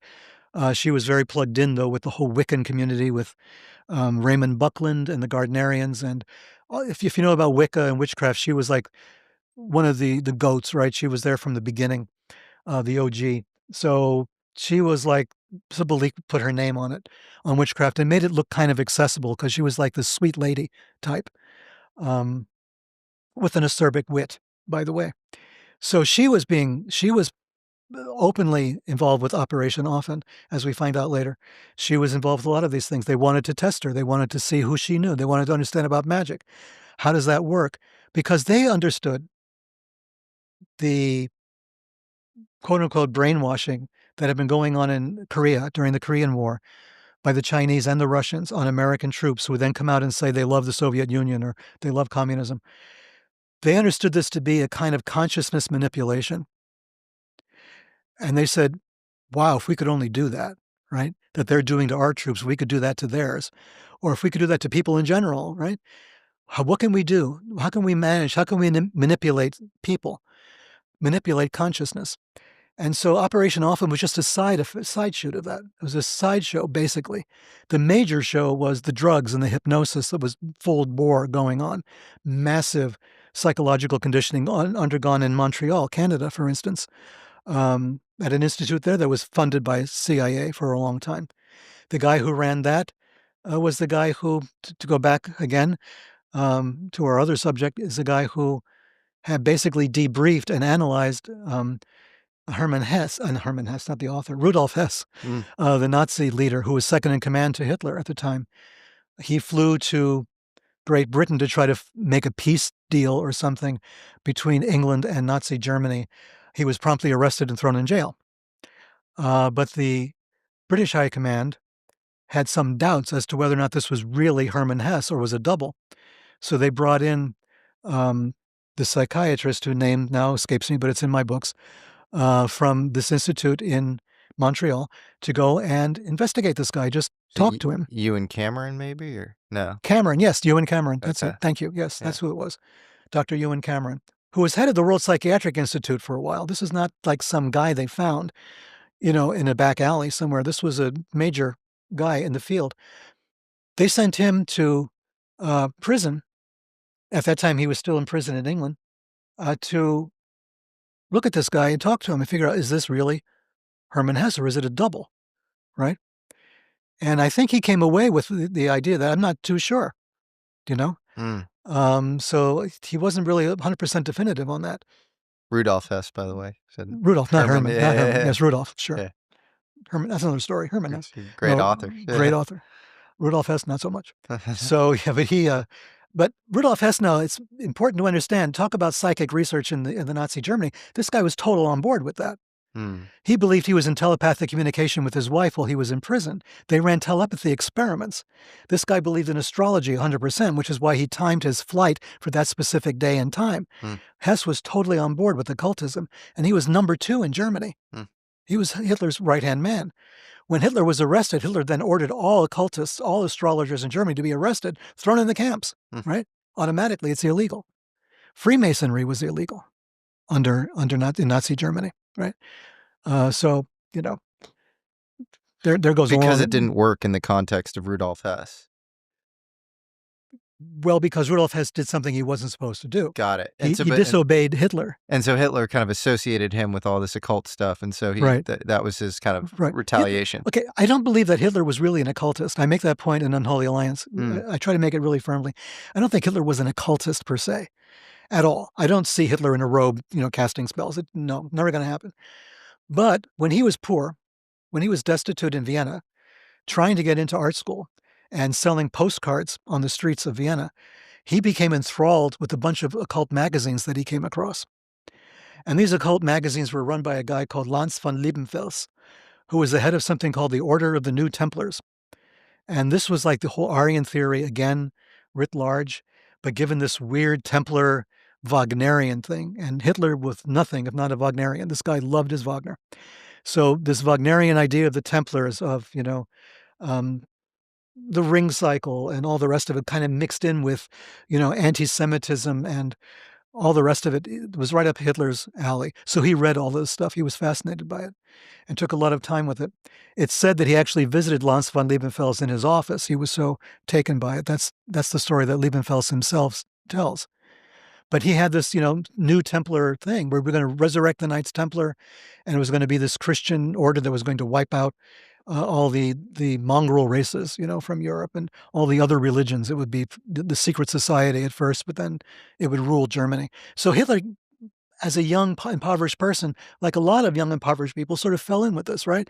It was a cult kind of thing. It promised all sorts of stuff. It said, your problems are not your fault. It's, the other people that are responsible. And he was a Wagner enthusiast, and all of this kind of went together in his own mind. I don't believe that Hitler saw himself as an occultist at all. I think he thought it was fuzzy thinking. It was not militarily applicable anyway. He couldn't use it to kill people. So Himmler tried to disavow him of that, saying, we do this because it gets people on our side. They love the torchlit ceremonies, Yeah. They love all this stuff. They love the runes, the Nazi runes, the SS runes, and the death's head. The black uniforms make everybody crazy with fear. And this is how you manipulate people. This is a way to do it. And Hitler said, yeah, you might be right. But then when Hess goes and does this, it's like, oh, wait a minute. Right. So you have all this Nazi interest in the occult. Yeah. You later have American programs like MK Often that seem to dabble in witchcraft and sort of, these strange things. But then Strategic Air Command, I think of as this kind of hyper-functional organization. So you think these are maybe just rogue vigilante researchers that happen to be a part of Strategic Air Command that are into this stuff? Or do you think they are institutionally interested in the concepts in the Necronomicon? No, I think they have a lot more on their plate than the Necronomicon. Okay, yeah, that's what I always think. Yeah. But that doesn't mean that everybody is on board, right? So when you have somebody at SAC who's like, this is like what we're studying. We're studying consciousness manipulation. We're studying some of this stuff. Because why? What's one of the things that happens with the guys they send out into space or into high altitude flight, right? How do they train them? They train them in sensory deprivation tanks. And what do they report when they're in sense dep tanks? Weird shit. Weird shit. They see they hallucinate all kinds of stuff. Yeah. That's the open door. That's the back door at SAC for investigating paranormal phenomena and occultism and all this other kind of stuff. That's their back door. Is this a portal into the human mind? Does this enable us to go in there? Because something's happening to these guys. Yeah, well, John Lilly, who created the isolation tank, claimed to be in contact with two basically forms of non-human intelligence: ECHO, the Earth Control Coordination Office, and SSI, I think, solid state intelligence. And the solid state intelligence, I think while he was on ketamine, told him I need more resources to manifest myself into existence. And I think he even said silicon, which makes me think the modern AI race with compute, because all these chips are NVIDIA chips are all silicon. So interesting. Well, that's wild. Yeah. Something that I have to credit to Lincoln that he always brings up is the Space Delta 7 patch. This is now connecting to your amazing book, Stairway to Heaven, which I love because it create, if you're looking for this Joseph Campbell style kind of underpinning architecture behind all of the world's religions, you have to look to some of these more esoteric practices. And you have in Judaism, the Merkavah, which is, the idea of Ezekiel going up on the chariot. But you have uncovered all this research around 7 levels being this recurring theme across Chinese Shinking Taoism, Islam, Rosicrucianism, like all these different, I mean, the ziggurats and Hecalode and Sumeria, Egypt, and then obviously Judaism. And it's really remarkable. It's almost like there's some underlying kind of objective fabric that then inspires all these other stories. But the stories are more incidental to some underlying architecture that involves literally ascending through, I guess, what is it, Ursa Major, the Big Dipper. It's pretty remarkable. Well, and it goes back to the original point that we made with Secret Machines, and that is there's this point that we became a cargo cult, right? And it's possible that these 7 stars, the system of 7 layers, is a manifestation of that. It's that we have it imprinted somehow that this is the way to go. I talk about as well the idea of the double helix DNA, which we only discovered in 1960, right? Or in the 1950s anyway. We announced it in 1960. This double helix, the 2 strands of the DNA molecule. Double-stranded helixes don't exist in nature, except for the DNA molecule, but they don't exist in visible nature. They're not part of our world. Single helix does, right? A serpent will go like that, or we'll have examples of it in nature, but not 2 of them. And yet you find it everywhere in ancient art, right? I found a diagram from ancient China going back 600 years in China, where the mother and the father that created the world are depicted as 2 serpents with tails twined about each other, but with human heads, a human male and a human female, but their tails are serpents twined around each other. And they're the parents of humans, right? Wow. And one is holding a compass and one is holding a square. It's like the Masonic symbols. It doesn't make sense for that to be in China at that time, right? But they're holding Masonic symbols, and that's a whole other thing. I haven't even gone there. Right? Isn't the Hippocratic symbol like the? Right. But the symbol of Mercury, right? Yeah. The 2 serpents around each other, the symbol of healing. Asclepius. See, I'm talking too long, and I'm starting to stumble over my own words. Anyway, the god of medicine. Yes, the twin serpents around a central staff. The Russian Orthodox Church, the staff for the bishop is exactly that. 2 serpents around a central staff. But we only saw it in real life in the DNA molecule.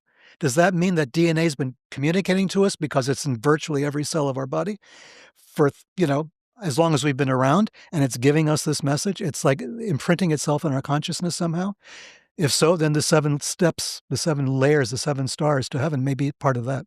So you have these stories of, Ezekiel, Enoch. In some interpretation of the book of Acts, you could say Jesus was of this variety, right? Where you go up to heaven, you walk with God, and then maybe you come back down at some point. Exactly. And do you think that these events actually happen? Do you think that a person can ascend to reach, to walk with God, to see God's throne, to see the heavens, and then come back down? Do you think that's possible? Again, the problem is our use of language and words, and what do we mean by all this? Is the process real? Yes. People do it. It's real. It has happened. It doesn't happen that frequently because you build up a head of steam, maybe, if you are consistent in work on this level. It can happen that way. The Merkava mystics did it, right? They're living proof even today that this process is possible. I mean, every year during Yom Kippur is the time when certain groups of Jewish mystics will descend the chariot. That's when they're supposed to do it. That's the time. And the goal is to liberate soul from body somehow, or to liberate spirit from body? The problem then becomes the ideology. So this is the problem that I have. So I don't have a problem with Jewish mystics. What I'm saying is that Jewish mystics will interpret this as being valuable specifically to behold the throne of God and to come back down and to tell everybody they've seen it. That's it. End of story. Not to be, there's no apotheosis implied. There's no becoming of God. That would be absolute heresy in Judaism, as it would be in Christianity, mostly Christianity. So that's considered a no-no, right? You're just there to see God and to have that experience and come back. It's kind of implied with Jesus. It's implied with Jesus, and Jesus actually kind of says it. And he also, like, the miracles ramp up in the book of Acts. Yes. So, but, like, I don't know. I think most Christians believe he was born the Son of God, right? So he didn't, like, sort of transform post ascending to heaven. It depends which interpretation. Because so in your interpretation, he did transform through this ascent process. You're going to get me in trouble, and people are going to they're going to dox me. Okay. I can say this. I can say that at the time the Bible was put into stone, which is 300 years after Christ died, a lot of interpretations were looked at, selected, and only what we have now is what was kept. That doesn't mean it's necessarily more true than the other versions that were out there, of which Jesus became godlike because of his practices. Jesus had two different personalities. One was divine, one was human. All different kinds of so-called heresies were abroad at the time. We try to figure out what was the prevailing one at the time of Jesus' life, and we don't actually know. Because nobody who wrote a gospel was around at the time. So, it's all hearsay anyway. So we're trying to put together a story. And as I always tell people, we still don't know what was on the 18.5-minute Oval Office tape gap during Watergate. We still don't know that. How do we know what happened, 2,000 years ago? We're still trying to put that story together.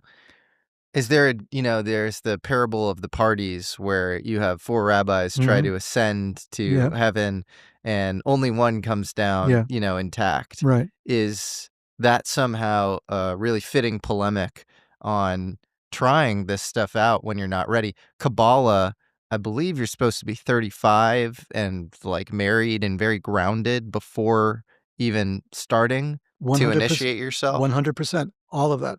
It's because they've seen the danger, right? These people know what they're talking about. They have seen the danger. Their points of view about religion, theology, incarnation, reincarnation, life after death may all be different, but the process is the same. That's what's so beautiful about this. The process is pretty much the same. It involves the same inner practices, basically, and it's an interior process for the most part, right? It's not really so much an exterior one that can be used. It can help. What is the is it more scientific than, like, trying to follow virtuous principles and meditate? Like, what is there some sort of formula? Is there an infomercial DVD I can buy? There's a book, actually. No, I'm not plugging one of mine. Calm down. This is a book by Moshe Idel, very famous Kabbalah scholar, right? Probably the one who inherited the mantle of Gershom Scholem. Moshe Idel, very famous, very important guy, co-authored a book on Kabbalah from a scientific perspective, from a consciousness, psychological perspective. A very grounded one, not kind of purely like a Jungian approach to it, which, you can find in a lot of places. This is based on neuroscience. And I can't think of the title of the book off the top of my head. But if you look up Moshe Idel, you'll find the book limited. It's about limited. You'll find the book, limited probably, but you will find it. It's not like the major books that Idel has written, but you will find it listed. And it's a co-authored with the scientists, with the neuroscientists. And they go through it and they figure, what does this really mean in terms of neuroscience? And so it is a grounded approach to Kabbalah from that perspective. It's fascinating. And I highly recommend it if you're interested in that, and seeing if this can be part of science, if it can be part of a grounded approach to this material without taking on board all of the religious symbolisms and restrictions and everything else that's involved, but understanding what those restrictions mean. What is the effect of it? What should somebody have? What orientation should somebody have towards this? Because I think it's like staring at the sun a little bit, right? Like it can be really bad for you if you do too much of it. Like, I think sometimes I think, just life has everything in it that you need, and trying to bust out of some sort of simulation and look for some sort of forbidden esoteric knowledge usually doesn't end well, right? So, like, what's the right I agree path? Completely with what you just said. I would recommend for most people just being cool and getting through life as peacefully as you possibly can. The difficulty only comes when life itself has other plans. When life is starting to make you look, then it might be a good idea to look. right? Yeah, yeah, yeah. I think some people need that impetus from outside before they do it, and that's probably a good thing. I think if you're just living a normal life and you're perfectly peaceful and happy with the way it is, why rock the boat? I feel that 100%.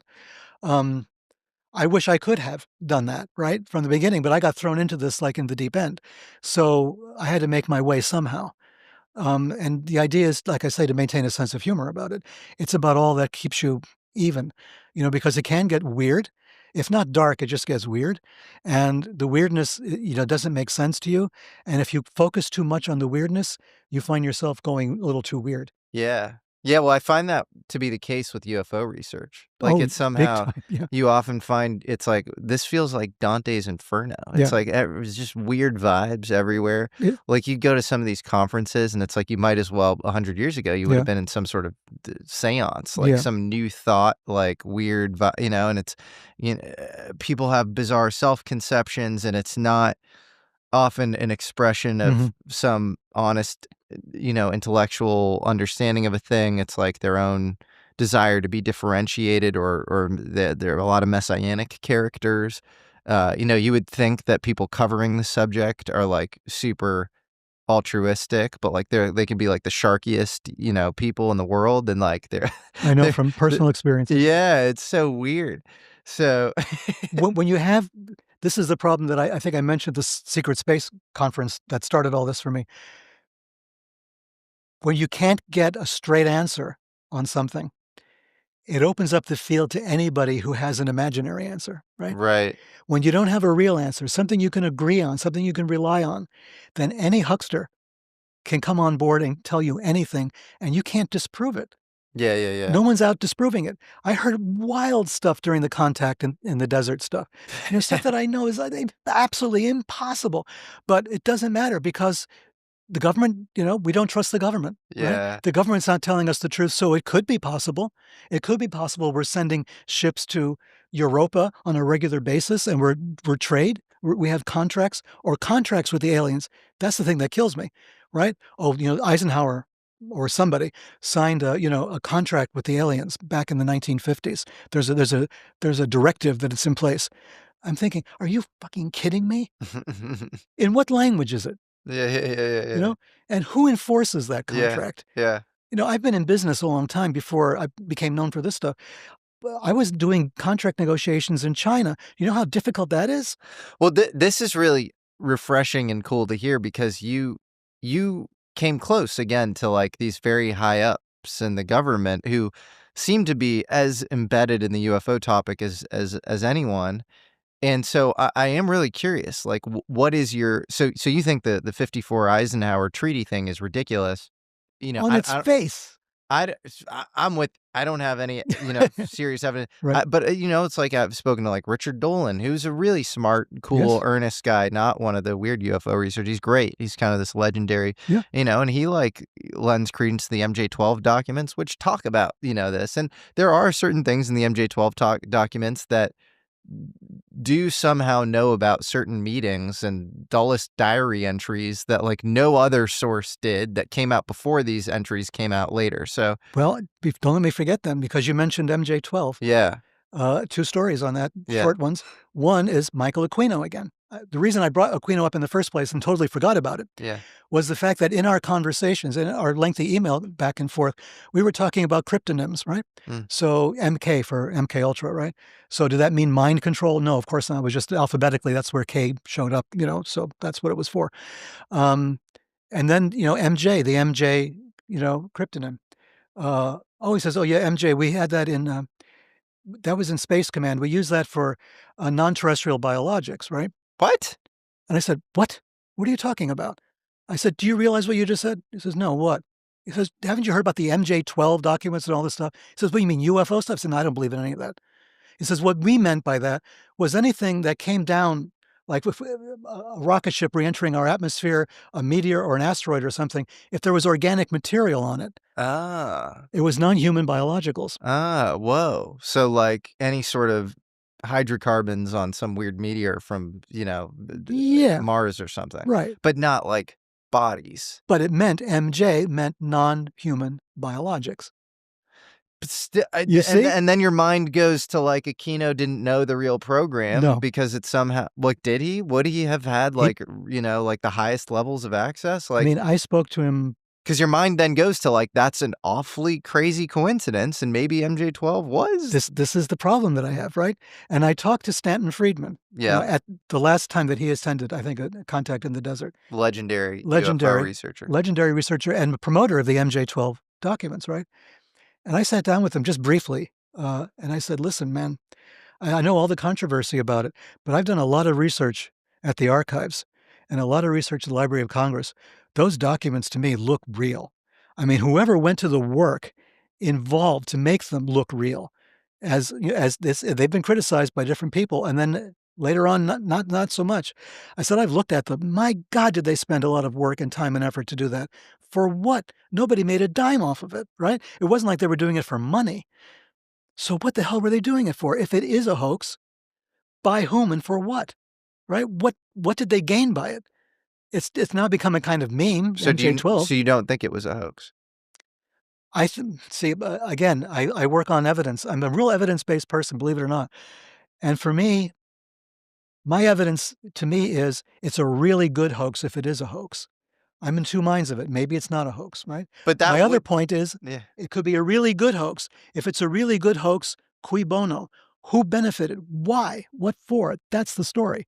totally. But then if it's not a hoax, then all of a sudden the 1954, Eisenhower treaty with the aliens, Unless it's a hoax that mentions that to throw everybody off. totally. It's hard to That's the say. hoax, right? So do you feel like you came out of your interactions with some of these people? Because like TTSA, which you were involved with, had a lot of really high up, impressive government people. You had Jim Semivan, who's high up at the CIA, seems to be super knowledgeable about UFOs, even at his time at the CIA and afterwards. You have Chris Mellon, who's Deputy Assistant Secretary of Defense Intelligence under Clinton and Bush, been to Area 51 many times.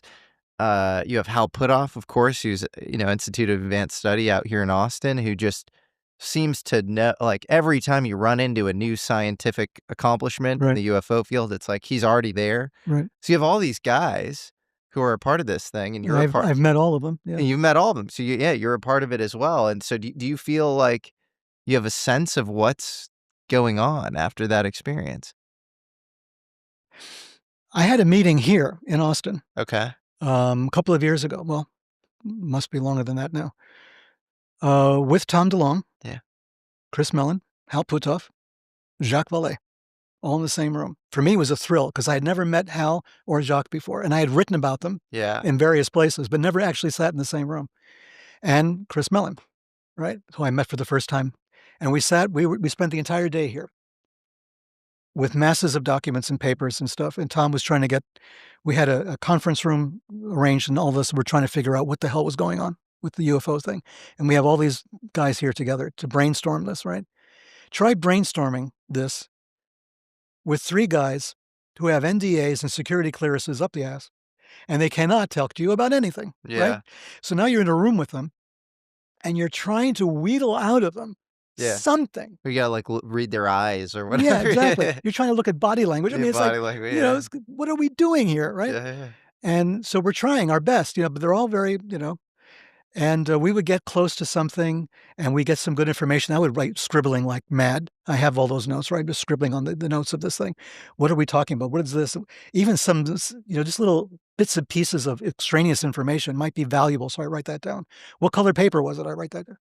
So we're doing all of this and we're spending the whole day there. I think Vallée may have mentioned it even in his latest book. Maybe he mentioned it in passing. And, we're trying to get to the bottom of this thing, but what was really important were the things they did not say, could not say, and refused to say. So we would ask a question about Skinwalker Ranch. That was the one that sticks out in my memory.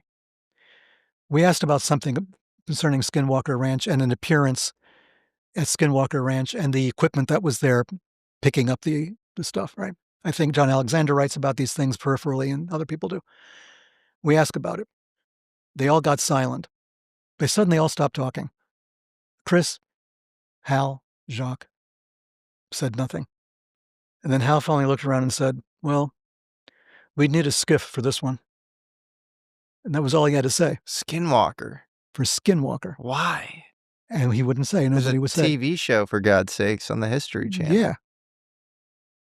But Skinwalker Ranch became this thing. This was Fight Club. And suddenly we don't talk about it, right? So that stunned me. I copied this. I said, oh my God, we can't talk about Skinwalker. Not about Skinwalker in general, but something very specific about Skinwalker, right? About the equipment they were using and what they were tracking and what data they had collected, I think was how the conversation started. And I think that's where suddenly everybody went quiet. So there was something happening at Skinwalker. Any other notable omissions?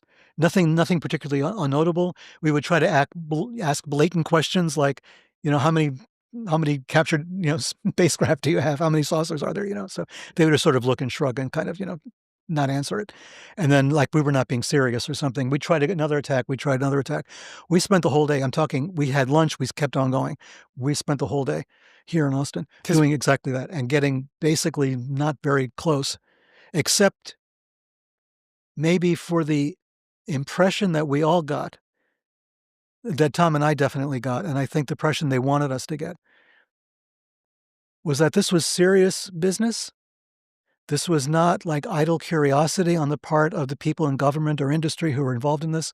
This was something very serious that it was being taken very seriously by people who had very serious credentials, and that the security clearances for this information was stratospheric, and that you really, and kind of an indication as to how classifications work, and how difficult it is to penetrate certain types of classifications.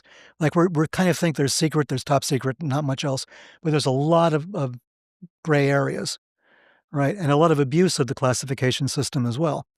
But there's just a lot of gray areas where this is concerned, and things can be classified just because, person A tells person B and person B tells no one else, and that's as far as it goes, right? So sometimes that's the classification, You can't get, unless you have the right words, the right clearances yourself, know the right things to say to the right people, you don't get the right information. And the reverse of that, what that really means to me as a researcher myself, is that they themselves don't know what the hell is going on. If things are that classified, there's only, who knows then? Then that means there's a whole bunch of scientists and researchers who could be working on this problem, who are not. People that we need to be focused on this are not, because they don't have the clearances, because they smoked dope when they were 17, maybe, and can't get the clearance, right? Or whatever it is, whatever kind of weird cockamamie regulations they have for this, or they can't get flooded every year, with the lie detectors to determine, did you do this? Did you do that? I mean, the way they conduct clearance investigations, right, at CIA or anyplace else, is really tough to do, right? So then you got to go higher than that, higher than that, higher than that. You have to go need to know, right? So there's need to know type of clearance. Are you need to know? Are you read in because you're need to know? And it gets stultifying. So at a certain point, you've got people who should be working on this who I'm sure are not working on it. And that's the problem. If they do know something, it ain't much. I don't think there is a lot that they know. I think they have evidence. They don't know what to do with it. The blind men touching the elephant, I think, is a really good analogy. Touching different parts of an elephant, their left hand's not talking to the right. It's not coordinated. All of a sudden, you have a multipolar world, and tensions are rising, and the impetus to figure out whatever's going on probably increases. But simultaneously, at the highest levels, you can't really admit that you have no idea. It's like the Havana syndrome stuff, where it's like they wouldn't talk about it for the longest time because they didn't really understand what was going on. And I don't think there was a great defense against it. Well, what do you do when you have somebody like, you mentioned Jim Semivan, right? Yeah. Jim Semivan comes out and blatantly, openly talks about a kind of an abduction experience. That he and his wife had. I mean, here's somebody very high up at CIA at the time, right? And this happens. What are the security implications? Yeah. Just stop right there. Just stop right there. Everybody listening, stop right there. A high-ranking member of CIA is abducted by an alien. Yeah. Or has that experience. And I think it was fairly traumatic. I think very traumatic. His wife had a traumatic, particularly bad experience. Yeah. What are the security implications of that? That's Yeah. the story he hasn't told, and I'm sure he will never tell. I mean, we know he was visited by people from the government, right? He pretty much is open about that. But then it dies. The story dies after that. What do you do? How do you handle that? How do you write up your report? Who sees that report? Who acts on that report? What are your recommendations based on that report? Think about it in terms of government. Think about it in terms of the intelligence agencies, the military. How do you handle that information? What do you do? If you're in that position, what do you do? How do you handle it? Well, totally. And I think It's it's a really tricky problem. You probably try to do what they did through To the Stars Academy, where you try to let the thing out right. through, like, You do what you can, media. You right? do what you can or whatever. And, have you ever read the book Crypto's Conundrum? Are you familiar with that? I haven't started it yet. Yeah. Lincoln is Yeah, responsible for Lincoln. that. Yeah. Yeah, he recommended it to me too. Yeah. It's by Chase Brandon, who's that's a pseudonym. He's the Right. CIA liaison to Hollywood. And it's remarkable because the only reason I bring it up is because you have this kind of committee that's responsible for, like, timeline management. Right. And it's like these top kind of intel guys, and I think it comes out of the OSS, actually, this committee. And these beings sort of paranormally show up to everybody on the committee, like, independently, and coordinate them together in a way Mhm. through, like, synchronicity engineering or something. And you read books like that or Childhood's End by Arthur C. Clarke, and you start to ask questions, like, around, like, if these things are happening at the highest levels of government, what are the coordination systems above the government itself that are, like, bringing these people together? Of course, you're not gonna wanna disclose that any of that is happening if it is happening. And it all of a sudden, you move from this conversation of, like, "Oh, the government needs to disclose. It needs to disclose what it knows everything," to this way more nuanced, interesting conversation where, like, the government's full of people. Right. Civilians are people. You have just as much access to maybe they have some, they have, like, nuclear capabilities and the UFOs show up more there. They have aerospace stuff, and so there are implications on UFOs for Right. that. But outside of, like, a couple of, like, asymmetric data points, they're humans and you're humans, and whatever these NHI are, like, wielding all sorts of, like, power, flying around their airspace with impunity there. And so you gotta stop looking for, like, quote unquote "big D disclosure," like, Yeah. it's not happening. If anything, it's like these pockets of knowledge, and they're probably learning from as much of the open source stuff as, like, civilian researchers are. Sure. And at best, you have vital institutional substructures with some hermetic weird knowledge or something of the phenomena. But, like, yeah, the idea that it's, like, held on high is Right. ridiculous. I 100% agree with that. That's the point we were trying to make in our books and our presentations as well. You are the disclosure. You Uh, are part of the disclosure. To believe that if there's NHI, that they're only gonna talk to generals in the US government right. or the president Uh, is come on. like they care about any of As that if they stuff. know or care, have The any human frame of hierarchy. reference for it at Yeah, all, yeah, right? yeah.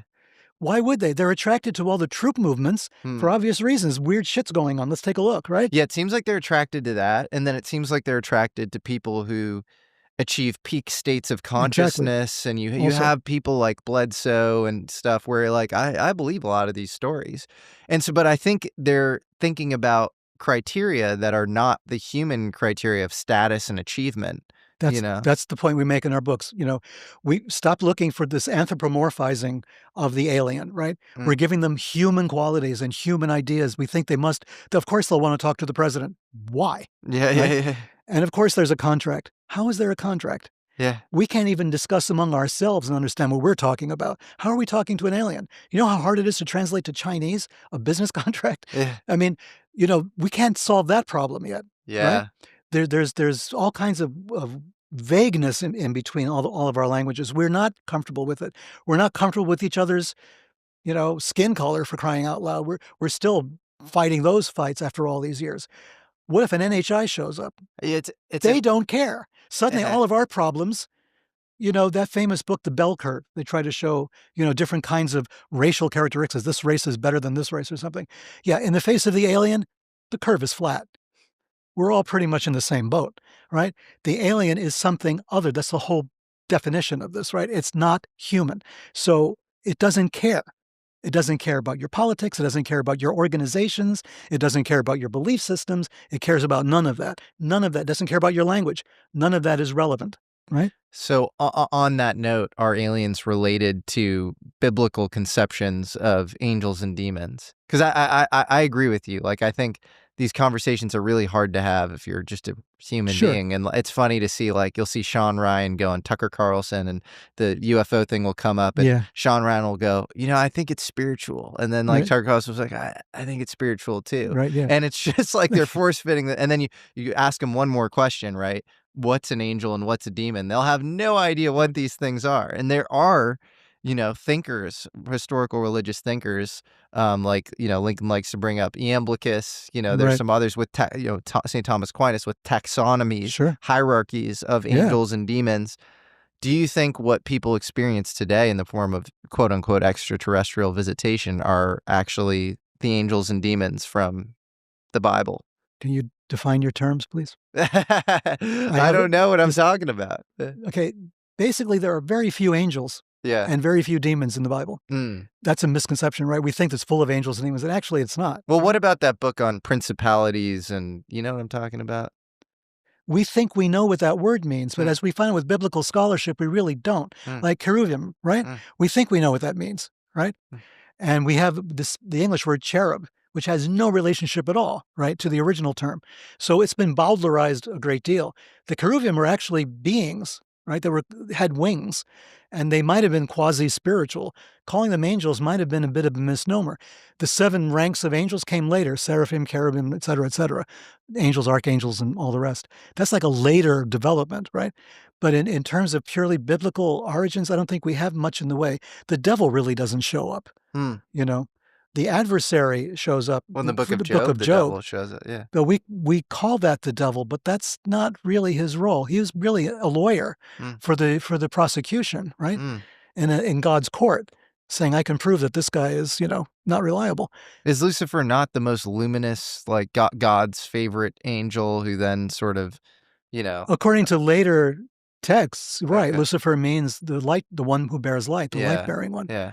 And going back to Blavatsky, Lucifer was like her main man, right? All right. So they called the Lucis Trust, right? Right. And there's Lucifer. It's all entwined with this concept that Lucifer was the shining angel. So this isn't the Prometheus, basically. Yes. So in this thing keeps coming up, Lucifer, the Lucis Trust, like there's this VP of space systems at Lockheed Martin, this guy Jim Ryder. Have you heard of him? Oh, yeah. So he, it seems like he was part of some sort of legacy UFO program because you have congressional hearings where everybody's talking about, and David Grush talks about this, Elizondo talks about this, George Knapp testified in front of Congress about this. This seems like if there's any sort of commonplace knowledge in modern contemporary UFO, stories, this transfer of UFO material from Lockheed Martin using some sort of special access program to Bigelow Aerospace. Right. And this was headed up by a guy named Jim Ryder, who's VP of Space Systems at Lockheed Martin. He was speaking at this event for Lucis Trust, which is this publishing house around like really esoteric, weird knowledge. And he's talking about devas and fairies and angels, and he's talking about, I think it's called Garment of the God, and he's talking about almost like things are becoming unveiled, like, the apocalypse is starting or something. And, he talks about parapsychology, and he says, in all these other countries, it's not stigmatized, but because we live in the West, the mind-matter connection is supposed to be this totally, you're supposed to be, the mind is supposed to be totally separate from matter. Right. And it's this VP at Lockheed Martin. Yeah. So what's going on there? And not VP of Human Resources. No, he's not VP of HR. No. Exactly. So yeah, you can't. I think it's happened everywhere. It's happened in Congress also. They start to get wind of some of this, and their fallback position is angels and demons, right? They're frightened of it. It's been this way since the 70s. There have been attempts to get the UFO field acknowledged, at least in Congress, that we have to do something. We have to at least study it.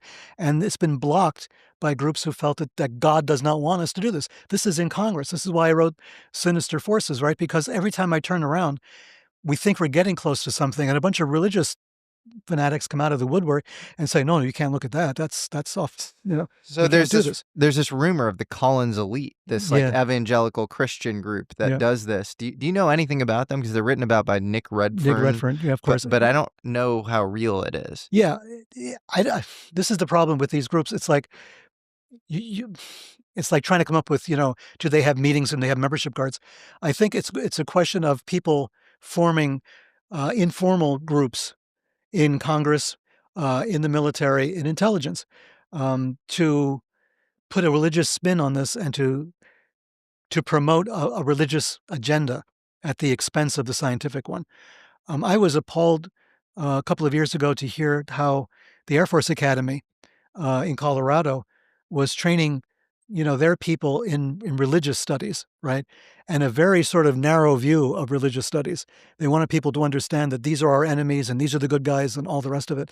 And it was being taught by some really rabid sort of um, rabid anti-Islamists, for instance, or people like that. It's like, why are we doing this? Why are we trying to this? There's no room for this. It doesn't make any sense, right? It's as if we're trying to set up the Crusades. It's like, why are we bothering to do this? Do you think that in the government there are any sort of formal groups concerned with eschatology I don't think they're and formal. No. Revelation or the apocalypse or anything like that? I don't think they're formal. I think these are groups that come together and kind of break apart after a while because of differences of opinion on things. I think they had prayer breakfasts and that kind of thing. They get together and they talk about Doug Coe. Yep. Yeah. So there's a whole story there, I suppose. But from my point of view, I don't think these groups are as hardwired as we like to think. I think they're just general attitudes. And the general attitudes are kind of contagious sometimes. And people come on board and they say, yes, we can't talk about UFOs. Or like the famous event mentioned in John Alexander's book. Was it Ben Rich that he talked about? A guy at Lockheed? Yeah, I mean, Ben Rich said some remarkable stuff. Ben Rich said something else. This was somebody else then. Ben Rich was kind of pro. This guy was con. And he said, no, you're not supposed to learn about this. This is what you learn about when you die. And this was an engineer in charge of technology, right? And he says, we're not supposed to talk about this. He said this in front of John Alexander, I believe. This is what you learn when you die. But I struggle with this question because the Promethean myth doesn't end well. He ends with his liver getting pecked at for eternity. And if you look at, modern versions of Prometheus or even the story of Faust or whatever, it usually blows up on the person going for the forbidden knowledge. And so I struggle with it because obviously, per this show, I'm attracted to learning sort of offbeat knowledge and, things that are, not well known by, sort of conventional circles or whatever. But then there's a part of me where I'm like, is that sort of a treacherous? Are you sort of signing up for something bad by doing that? I mean, you seem to be in pretty good health and you've lived a good long life, and but like, how do you reconcile those two things? Because I interviewed this guy Jason Reza Giorgiani. Yeah, like he's a big fan of the Promethean, and he calls himself a Satanist because he's on the side of the rebel angels or whatever.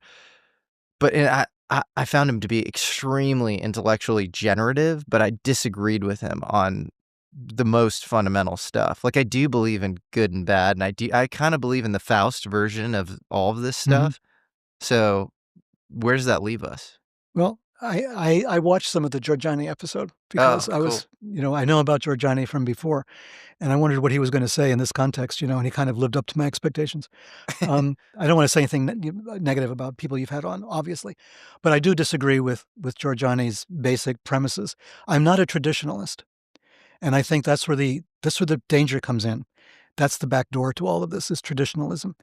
And traditionalism is a thing. It's like a very concrete concept that there was a golden age that had all this information, that knew everything, that life was so much better.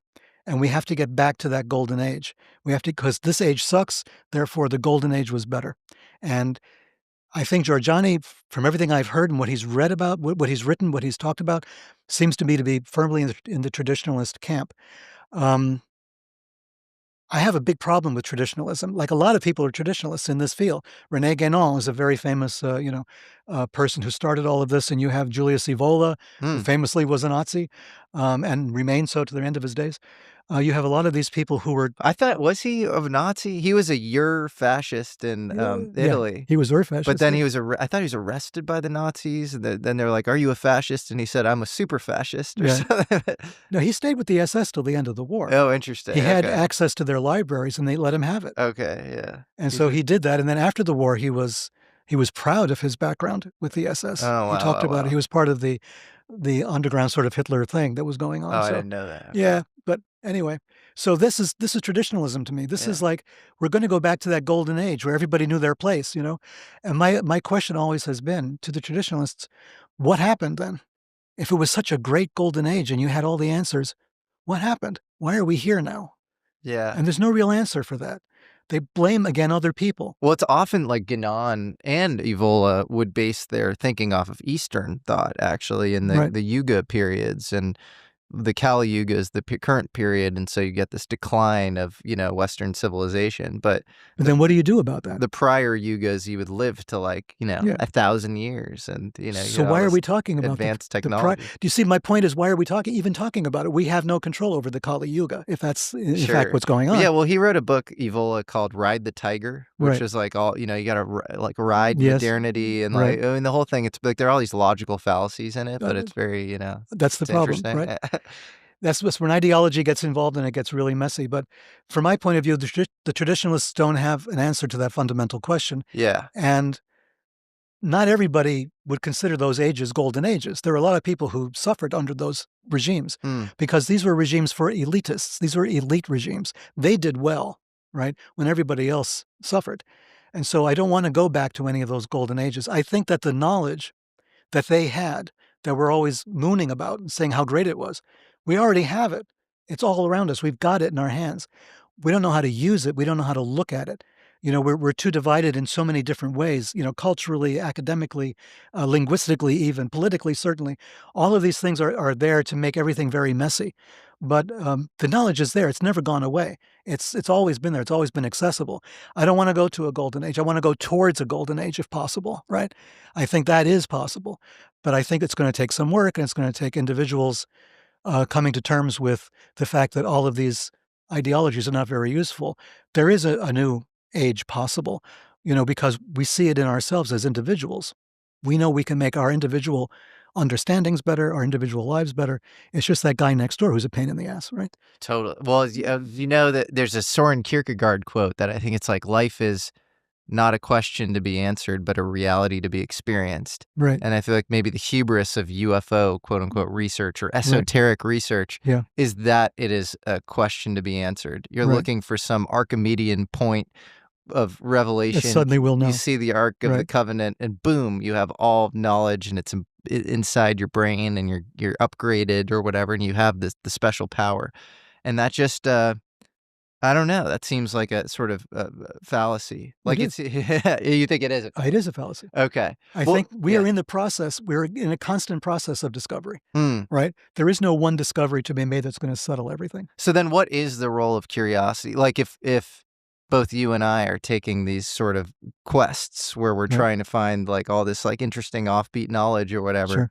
I find it interesting. Like some UFO researchers, they'll just like there's this guy Scott Crane who met with this guy Eric Walker, who he thought was in the Majestic 12. Right. And Scott Crane had this. He just converted to Christianity, became hardcore Christian, and like forgot Mhm. about the whole thing. Right. And so, do you think UFO research is like this like quixotic, circuitous thing, and then you learn the truth, and you're like, because you're looking for confirmation of God. It's like a Gnostic quest where you're like poking the bear as much as you can to get like God to show Himself to you or something, and then but then once that happens, then you just end up like wanting to tend to your garden and Right. be nice to your neighbor. Yeah. Well, yeah, the UFO field and the UFO phenomenon, as I've come to know it, the last, 10, 15 years or so, they haven't yet defined what it is they're looking for. They don't know, right? So when you talk to a ufologist, there's the general breakdown between the nuts and bolts guys and the consciousness guys, let's call them for a better word. But that's not even it, right? You take the nuts and bolts guys and you push them a little bit, and they don't know what they're looking for. I mean, we had one of them working for us at To the Stars, right? Yeah. Steve Justice, right? Yeah. And here was a guy who would know where the bodies are buried, right? Yeah. And he didn't know. He really wanted to know how those saucers flew. Wow. That's what he told me. Yeah. He says, I want to know how they do it. But is he simultaneously saying we have the saucers in our possession? No, he's not saying that. Interesting. Right. He says, but I want to know how they do it. And then you guys had some material as part of To the Stars Academy as well. Yeah. So where do you think that material came from? Yeah, well, there's a long history behind it and a long history in front of it on the other side. At this point, I don't know what's going on. We know that we were getting close to something. We were developing relationships with the military, with their laboratories, to do the kind of testing only they could do. And then COVID hit. When COVID hit, all our relationship with the military really stopped. They apologized. They said, nothing else we can do. We're being told we're going to cut this down, cut this down, cut this down. So they cut down almost everything they were going to do with us. I think maybe everything that they were doing with us. At that point after that, I lost track of the trail of where that was going, you know. But that's something that fell out in the desert somewhere out in the West. I think it originally went through Art Bell, maybe, or something, or somebody gave it to him. Art's Parts. Yeah, Art's Parts, maybe. Yeah. Something like that. And it wound its way eventually to Tom. Did you touch the material? No, I didn't touch it myself. No. Okay. Do you see it at all or no? Okay. No. It's so fascinating. And then you have a really interesting connection with Bob Lazar, which is you worked at the same company that he did. Very remote connection, but it was there. I happened to meet Bob Lazar for the first time when we started this whole project, and George Knapp, and together. And everybody has all these theories about Lazar, you know. I found the questioning by Knapp of Lazar was very artful, and Lazar was just stuck to his story. I mean, if this was a cop show, you'd think he was telling the truth. You know what I mean? So I guess you have to be a very good interrogator to know if he was telling the truth or not. What does your gut say on Lazar? Lazar? I saw the original broadcast when it happened with George Knapp and Bob Lazar at about Area 51, when no one knew what that meant. Right? Yeah. And I'm watching this thing and I'm transfixed by this. I mean, that's indelible to me, that one moment when that happened. And Area 51 obviously was real. There's no doubt about that. And Lazar, the thing that makes me kind of believe Lazar is something kind of personal to me. And that is, at one point, his badge showed Bendix, Field Engineering Division. And that like blew my brain away because I worked for Bendix. I worked for the Bendix Corporation in the 1970s, almost 6-7 years in the 1970s, until I think 79 or 1980. So for a long time, I worked for their international division. And the international division was located in Manhattan on Broadway, of all places, on the 13th floor of an office building, which is really weird because they don't have 13 floors, but ours did. And so we're on floor 13. And the field engineering division was legendary to us because, number one, they had very good field engineers. But number two, the real reason is they were a front. When CIA or somebody wanted to send somebody abroad under cover as a knock, you know, non-official cover, they would use Bendix Field Engineering Services. That was perfect because you're an engineer. It could be anything. And so you have an engineering, you know, cover, and then you're going there as that cover. When Watergate happened, I was working for Bendix at the time, and our whole division went absolutely nuts because of all the stuff we had on paper. So suddenly the shredders are operating overtime, right? Whoa. And a lot of it had to do with the field engineering services. Whoa. Because it came out that we were training troops in Saudi Arabia. What the hell was Bendix Field Engineering doing training troops in Saudi Arabia? Crazy. Wait, but you weren't involved in any of the intelligence activities? No. I was just a guy working there, right? Okay. But my ears and eyes are open, right? Yeah. And so all of this is going on. So field engineering for us was the red flag. We knew what that meant. And then when I saw Lazar's ID, briefly in one book, there was a copy of it, and I saw it and I said, holy shit, Lazar worked for Bendix Field Engineering? That was his cover then. He didn't really work for them. This was a cover. If it was a cover, he was there for some other reason. Oh, so do you think he was intel or something before he was, what years were this? That Lazar was yeah, was that this Bendix? Was after me, so I don't know. I think the broadcast with Knapp was after me. I don't know if he was at Area 51 while I was at Bendix or not. I left Bendix in 79, I think. So I don't know if he was at Bendix, or if he had that ID in the 80s. If he did, that's after. It must have been before his Area 51 experience. Right.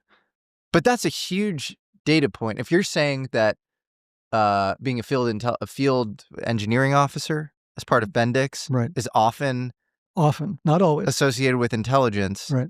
And he was in that group before working for Area 51, ostensibly, right? Because you don't blow the whistle on Area 51 and then get a job in the field engineering. No. So that's pretty interesting as a data point. Yeah. Wow. But that's all it is at this point. You know, you have to kind of figure out, what does that mean? But to you, that lent credibility to his That lent credibility to Lazar, if only because I knew there was more going on than, you know, they were saying. Sure. You know, so if Lazar is not mentioning, he might have been under an NDA. It might have been a security thing for him not to mention Bendix. But then again, maybe it was just a fluke. Maybe he really, you know, had that tag for some legitimate reason that I, as in my lowly position at Bendix, would never have known, you know. But I just know that during Watergate, it was an issue. Field engineering especially was an issue. And Bendix had people all over the world in other positions, not having to do with field engineering, that got the attraction of local governments that didn't like them. We lost a guy in Uruguay, was captured by the Tupamaros right out of his office. And I believe he was killed. So Bendix was always on the radar of governments overseas that saw Bendix as the long arm of the U.S. government, because we had a lot of defense contracts. Well, if you shake out Pro on the Lazar story, then all of a sudden that allows for saucers and hangars, physical material, not only physical material, actual crafts in the possession of the United States military. I mean, Hal Puthoff also went on Joe Rogan a few months ago and said, we have 15 craft in our possession. Like, he literally gave like a number. It's interesting. The thing is that, you know, I don't know Hal well. Yeah. We've exchanged emails, and of course he was part of To the Stars, and I met him here. But I've covered Hal for a long time. He doesn't say stuff like that. So why did he say it on Rogan? The reason I think he said it is either it's actually true. Yeah. Because Hal never exaggerated anything, as far as I know. I mean, he was a very cautious kind of guy, almost to the point where you wanted to shake him and say, tell me really. But he would be very cautious about things, but he would deal in really weird science, right? Really weird stuff that he dealt with. Weird science. Yeah. So when he comes out and says something like that, Hal, of all people, Hal said it, then I sit back and say, holy shit. You know? Yeah. And I saw that and I said to myself, wow, Hal is saying this. What is he saying? Yeah. He's extremely interesting. He's told me that, like, he finds that synchronicities kind of lead his, you know, innovation, that like he kind of follows the signs, and then like he'll find, you know, all sorts of interesting insights around that, just like, you know, chasing things down, which is, again, the common thread going back to the top about reality being sort of orchestrated on a higher level or whatever. Just, you know, but I think the UFO thing feels like a even like more concentrated version of that somehow.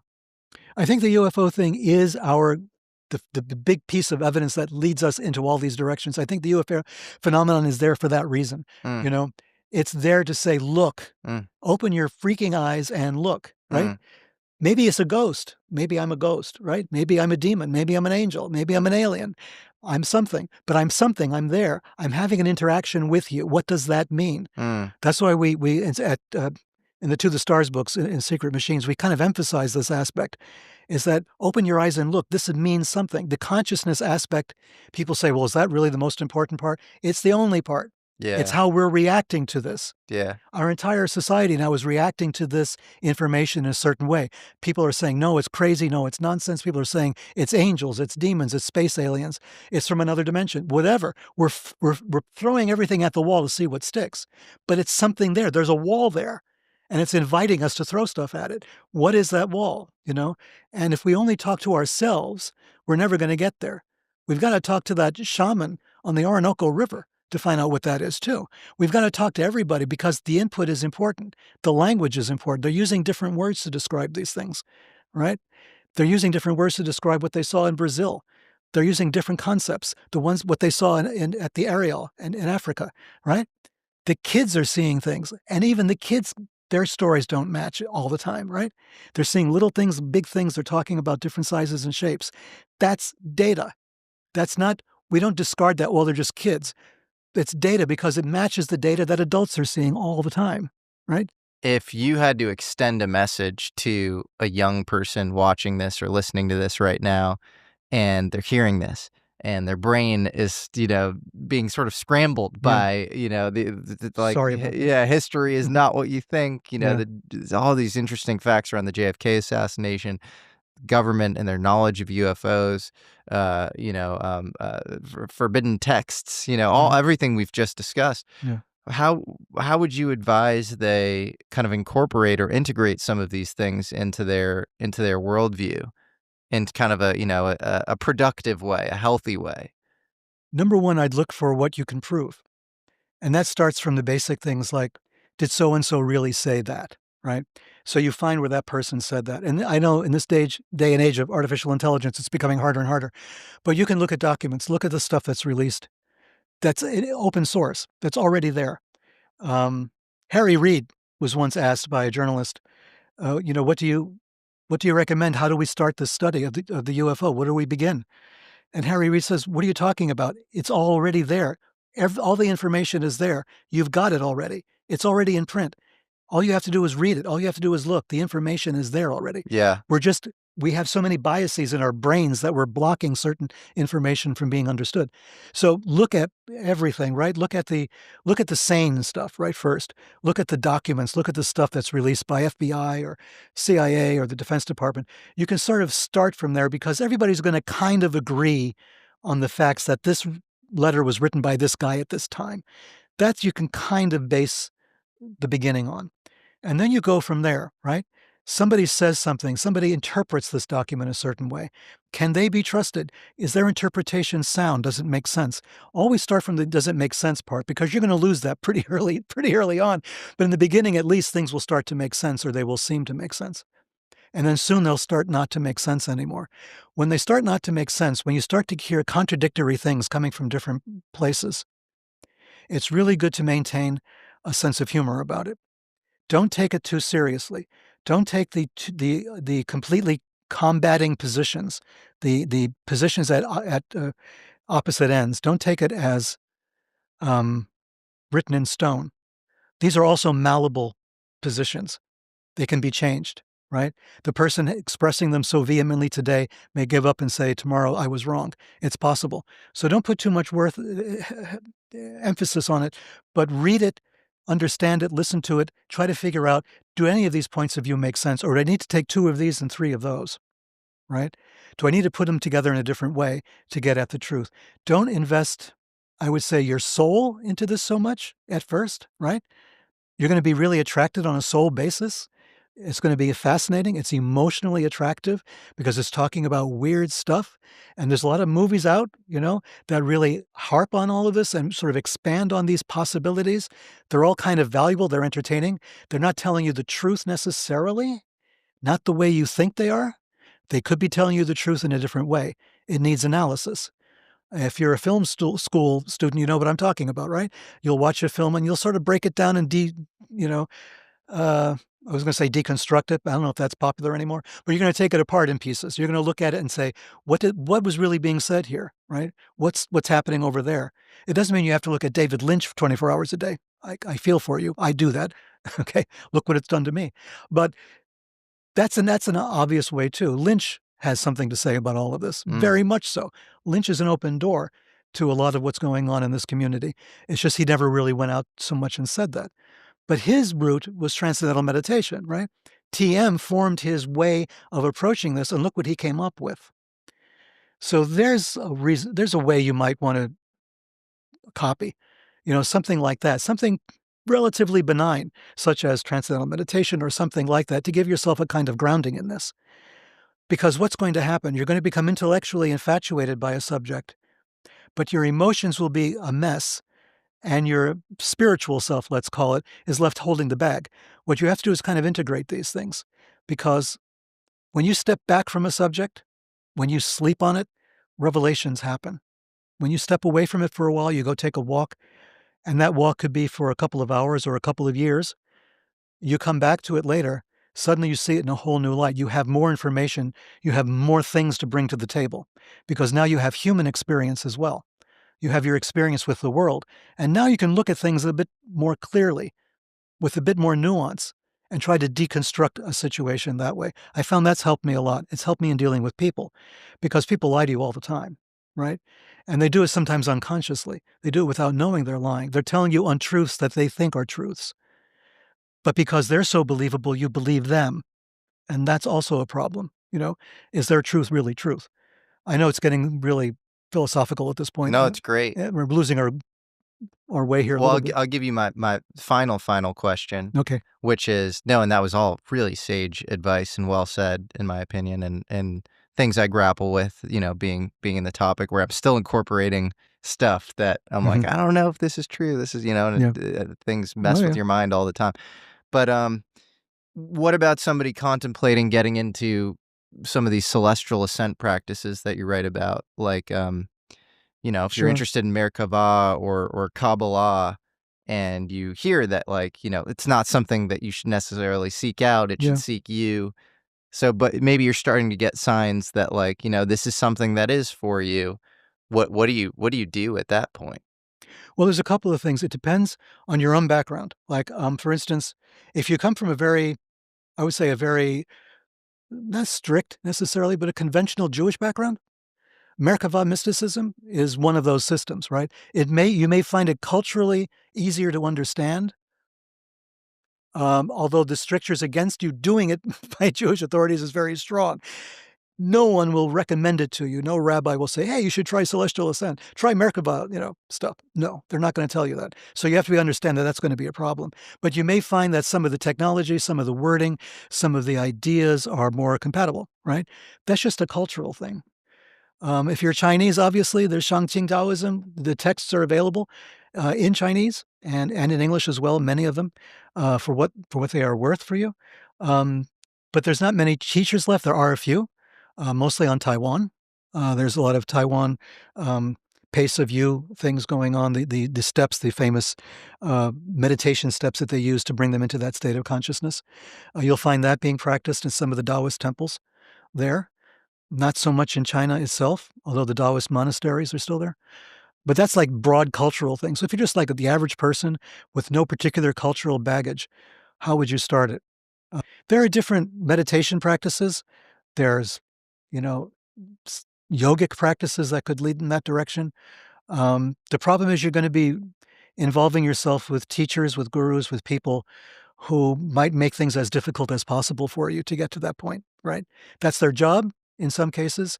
In some cases, that's just what they like to do. That's fun. And so to make things difficult for you, that's sort of their amusement because, they're old guys, they're celibate, and they don't drink. So what are they going to do? No cable. They're going to abuse you and make you go celestial ascent for 20 years before you get to the second level. So these things happen. This is life. When things don't smell right to you, walk away. When your gut doesn't feel secure, walk away. There's a lot of people out there who are trying to take your money or trying to, uh, abuse you in some way, abuse your trust. So you have to be careful of that. I think maybe the easiest way to go about all of this, if you're interested, is to follow instructions that you'll find, for instance, in Stairway to Heaven. I mean, I don't really give detailed instructions for that. There are no real details for it. It's a question of following an instinct, right? Trying to attain one level, the very first level. That first step is the big one. If you can find a way to achieve that kind of ascent to the very first level, to the part where not that you can think about it, not that you can brag about it, not that you felt something really strange or really weird, but that you've gone to a level where suddenly everything seems right, everything seems real, but everything is not real. That place is that first step. Mm, Okay? It's a kind of a combination of what you think is real and what is really real meeting in between. that was beautiful. And that's step number 1. When you've got step number 1, the other steps will easily follow from there. You'll be able to follow it yourself. That's amazing.